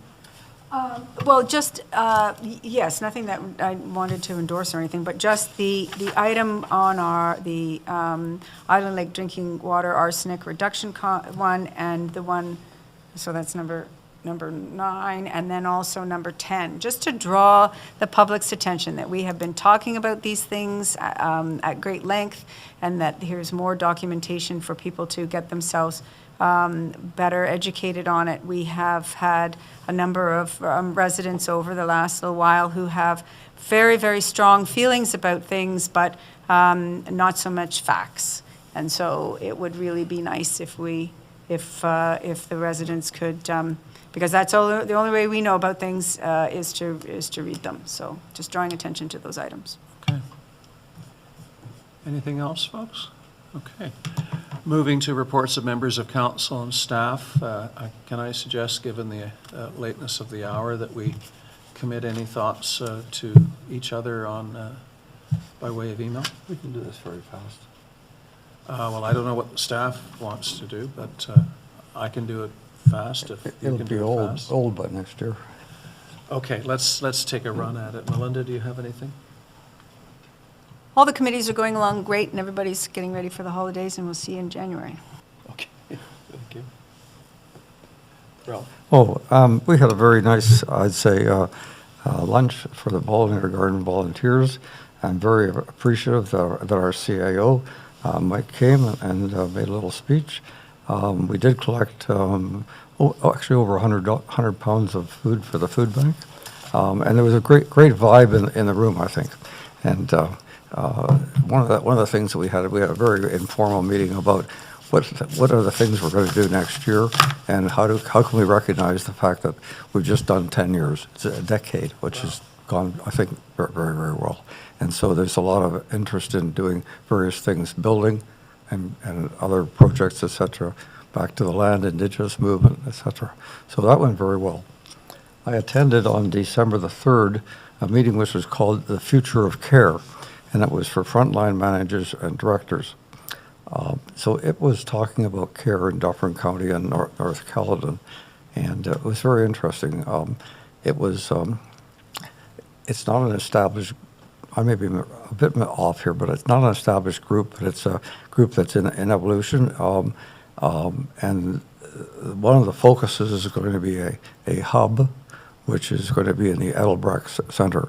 It's going to be a hub for healthcare and social services, so that the whole ball of wax, pardon the expression, of problems that people have with respect to their health and their living in this area, not being employed, et cetera, having addictions, et cetera, they're going to be able to get care in this one area. So this is an evolution, and I was really quite encouraged by the direction it was going. Okay, Fred, anything? Just one thing coming up in the future, and I'm going to get the names wrong. What's the committee that Elaine belongs to? DC Moves? DC Moves. Okay. There's a motion on the floor for Thursday night at the county council to disband that committee, and I wish Elaine was still here to talk about it. Yeah. It's a complicated story, Ralph, but I would have liked to have heard Elaine's opinion. Well, she is their employee. Yeah. Yeah. Okay, I have nothing. Staff. Okay, staff, anything very quickly? Yeah. Couple quick things here. Council will recall last meeting, I informed them of the municipal drinking water license. The ministry had put some changes in. We did receive it last minute on the 28th in preparation of the 29th. They did give us a temporary authorization for use of pre-colorization analyzer, which is status quo. Temporary authorization to what? Council will recall the chlorine contact loop. They gave us authorization to continue with that approach till August 31st, 2027. So we have some time to implement some measures, or maybe have it 2027. Excellent. So that was a good meeting that we had with them, and it was reflected in the permits. So the other thing was the province launched a pothole prevention program, which is timely. I told you about that. So Pothole. And for municipalities under 10,000. yeah, for municipalities under 10,000, and so they were accepting applications up to December 12th for amounts up to 38,000. So Public Works submitted the full amount yesterday, and hopefully we get some money back for that. And that Question. Is that Yeah. pothole prevention or management or treatment? they call it the pothole prevention and repair program. Okay. Prevention and repair. All So right. that prevention would be the routine maintenance, as council will remember that word, preventative maintenance, routine maintenance, a lot in the reports that they've received from Public Works. So that's crack sealing and micro sealing and slurry seal and all those types of things. Are they discriminating against gravel roads? They do have, so they do have a portion in there for gravel, drainage and stabilization, which I've been talking about as well, shouldering and whatnot. So we're hoping we're successful in that, but that's, we'll let you know how we make out. Okay, Kim? Nothing to report. Fred? I have nothing, Your Worship. Mike? Just the email I sent around on Saturday, with respect to the notification letter that went out to the homes of the Brookfield subdivision. And it is now on the, Matt put it on the town's webpage, and the town's here to receive and to discuss with the residents should they wish. So, so we'll wait to see how the content of that goes over. Okay, is that going to go out in any future bill? The content of the letters is definitely generic, not generic, but it's definitely explicit and explanatory. It explains enough of what is occurring down there, and I think it will and hopefully does generate some good conversations with the residents. But in January, I'm assuming Matt and I will be able to provide an update with respect to the repairs and rehabilitation plans, and we'll keep trying to keep council informed with respect to the ongoings. Okay. Yeah, because, Mike, it went out in the actual Canada Post and by email of the email addresses of the residents that use the service, right? Those that, and we may add a thing to the winter newsletter to stay involved, go to our website. Maybe we'll speak to the what not to flush and what to flush stuff. So we haven't really addressed that yet, but maybe in the newsletter that would be a good opportunity. And it did go out in the water bills for those homes. So there were those that receive paper copies and have not taken advantage of our e-billing yet, which we recommend that they do. They received it at their mailbox, and those that receive email billing will have received it as an attachment to the water bill. Because it's a really interesting thing, trying to spread the word, right? That when you have a piece of paper in your hand, and in order to get to your bill, you have to physically move the piece of paper, you're apt more to read it even than an attachment to an email. It'll be interesting. It'd be interesting to actually ask people who do, and so anybody who emails me, I'll ask them, what was the latest place that you got the news from, right? Because The water bill's predominantly one page, so they will get 2 pages this right, so we this need something mailer. So different, hopefully yeah. they flip to, hopefully the residents flip to page 2. So not to be too intrusive, but we do have a quote mailing list of people who sign up for emails. Is our system set up to send a notification to us of, number 1, that it's been received, number 2, that it's been opened? So, yeah, sorry, we don't, yeah. Well, I'll pass that on to Mr. Dahmer. I'm not sure the current status of the read and open analytics on our email system. Andrew, can you answer that for? It's okay, I can get an answer later. Yeah. The water bill specific would come from tax and water collection, Yeah. and not through the subscription to the website, right? So, Well, right, because the subscription to the website doesn't delineate whether it's just an email address, doesn't delineate whether you're a rural or a I'm just hamlet guy, curious as right? to whether we can track the uptake. Yeah, no, it'd be great to know. System though for that? Okay, I have a motion that we introduce and give the necessary readings to a bylaw to confirm the proceedings of Council of the Town of Mono in Session 22-2025 held on the 9th of December 2025, that it be signed by the Mayor and Clerk, sealed and engrossed in the bylaw book. Moved by Councillor Davy, seconded by Councillor Mantalo. Any opposed? Seeing none, motion is carried. And finally, I have a motion that we adjourn this meeting at 2:59 p.m. Moved by Councillor Davies, seconded by Deputy Mayor Nix. Any opposed? Motion is carried. Thank you.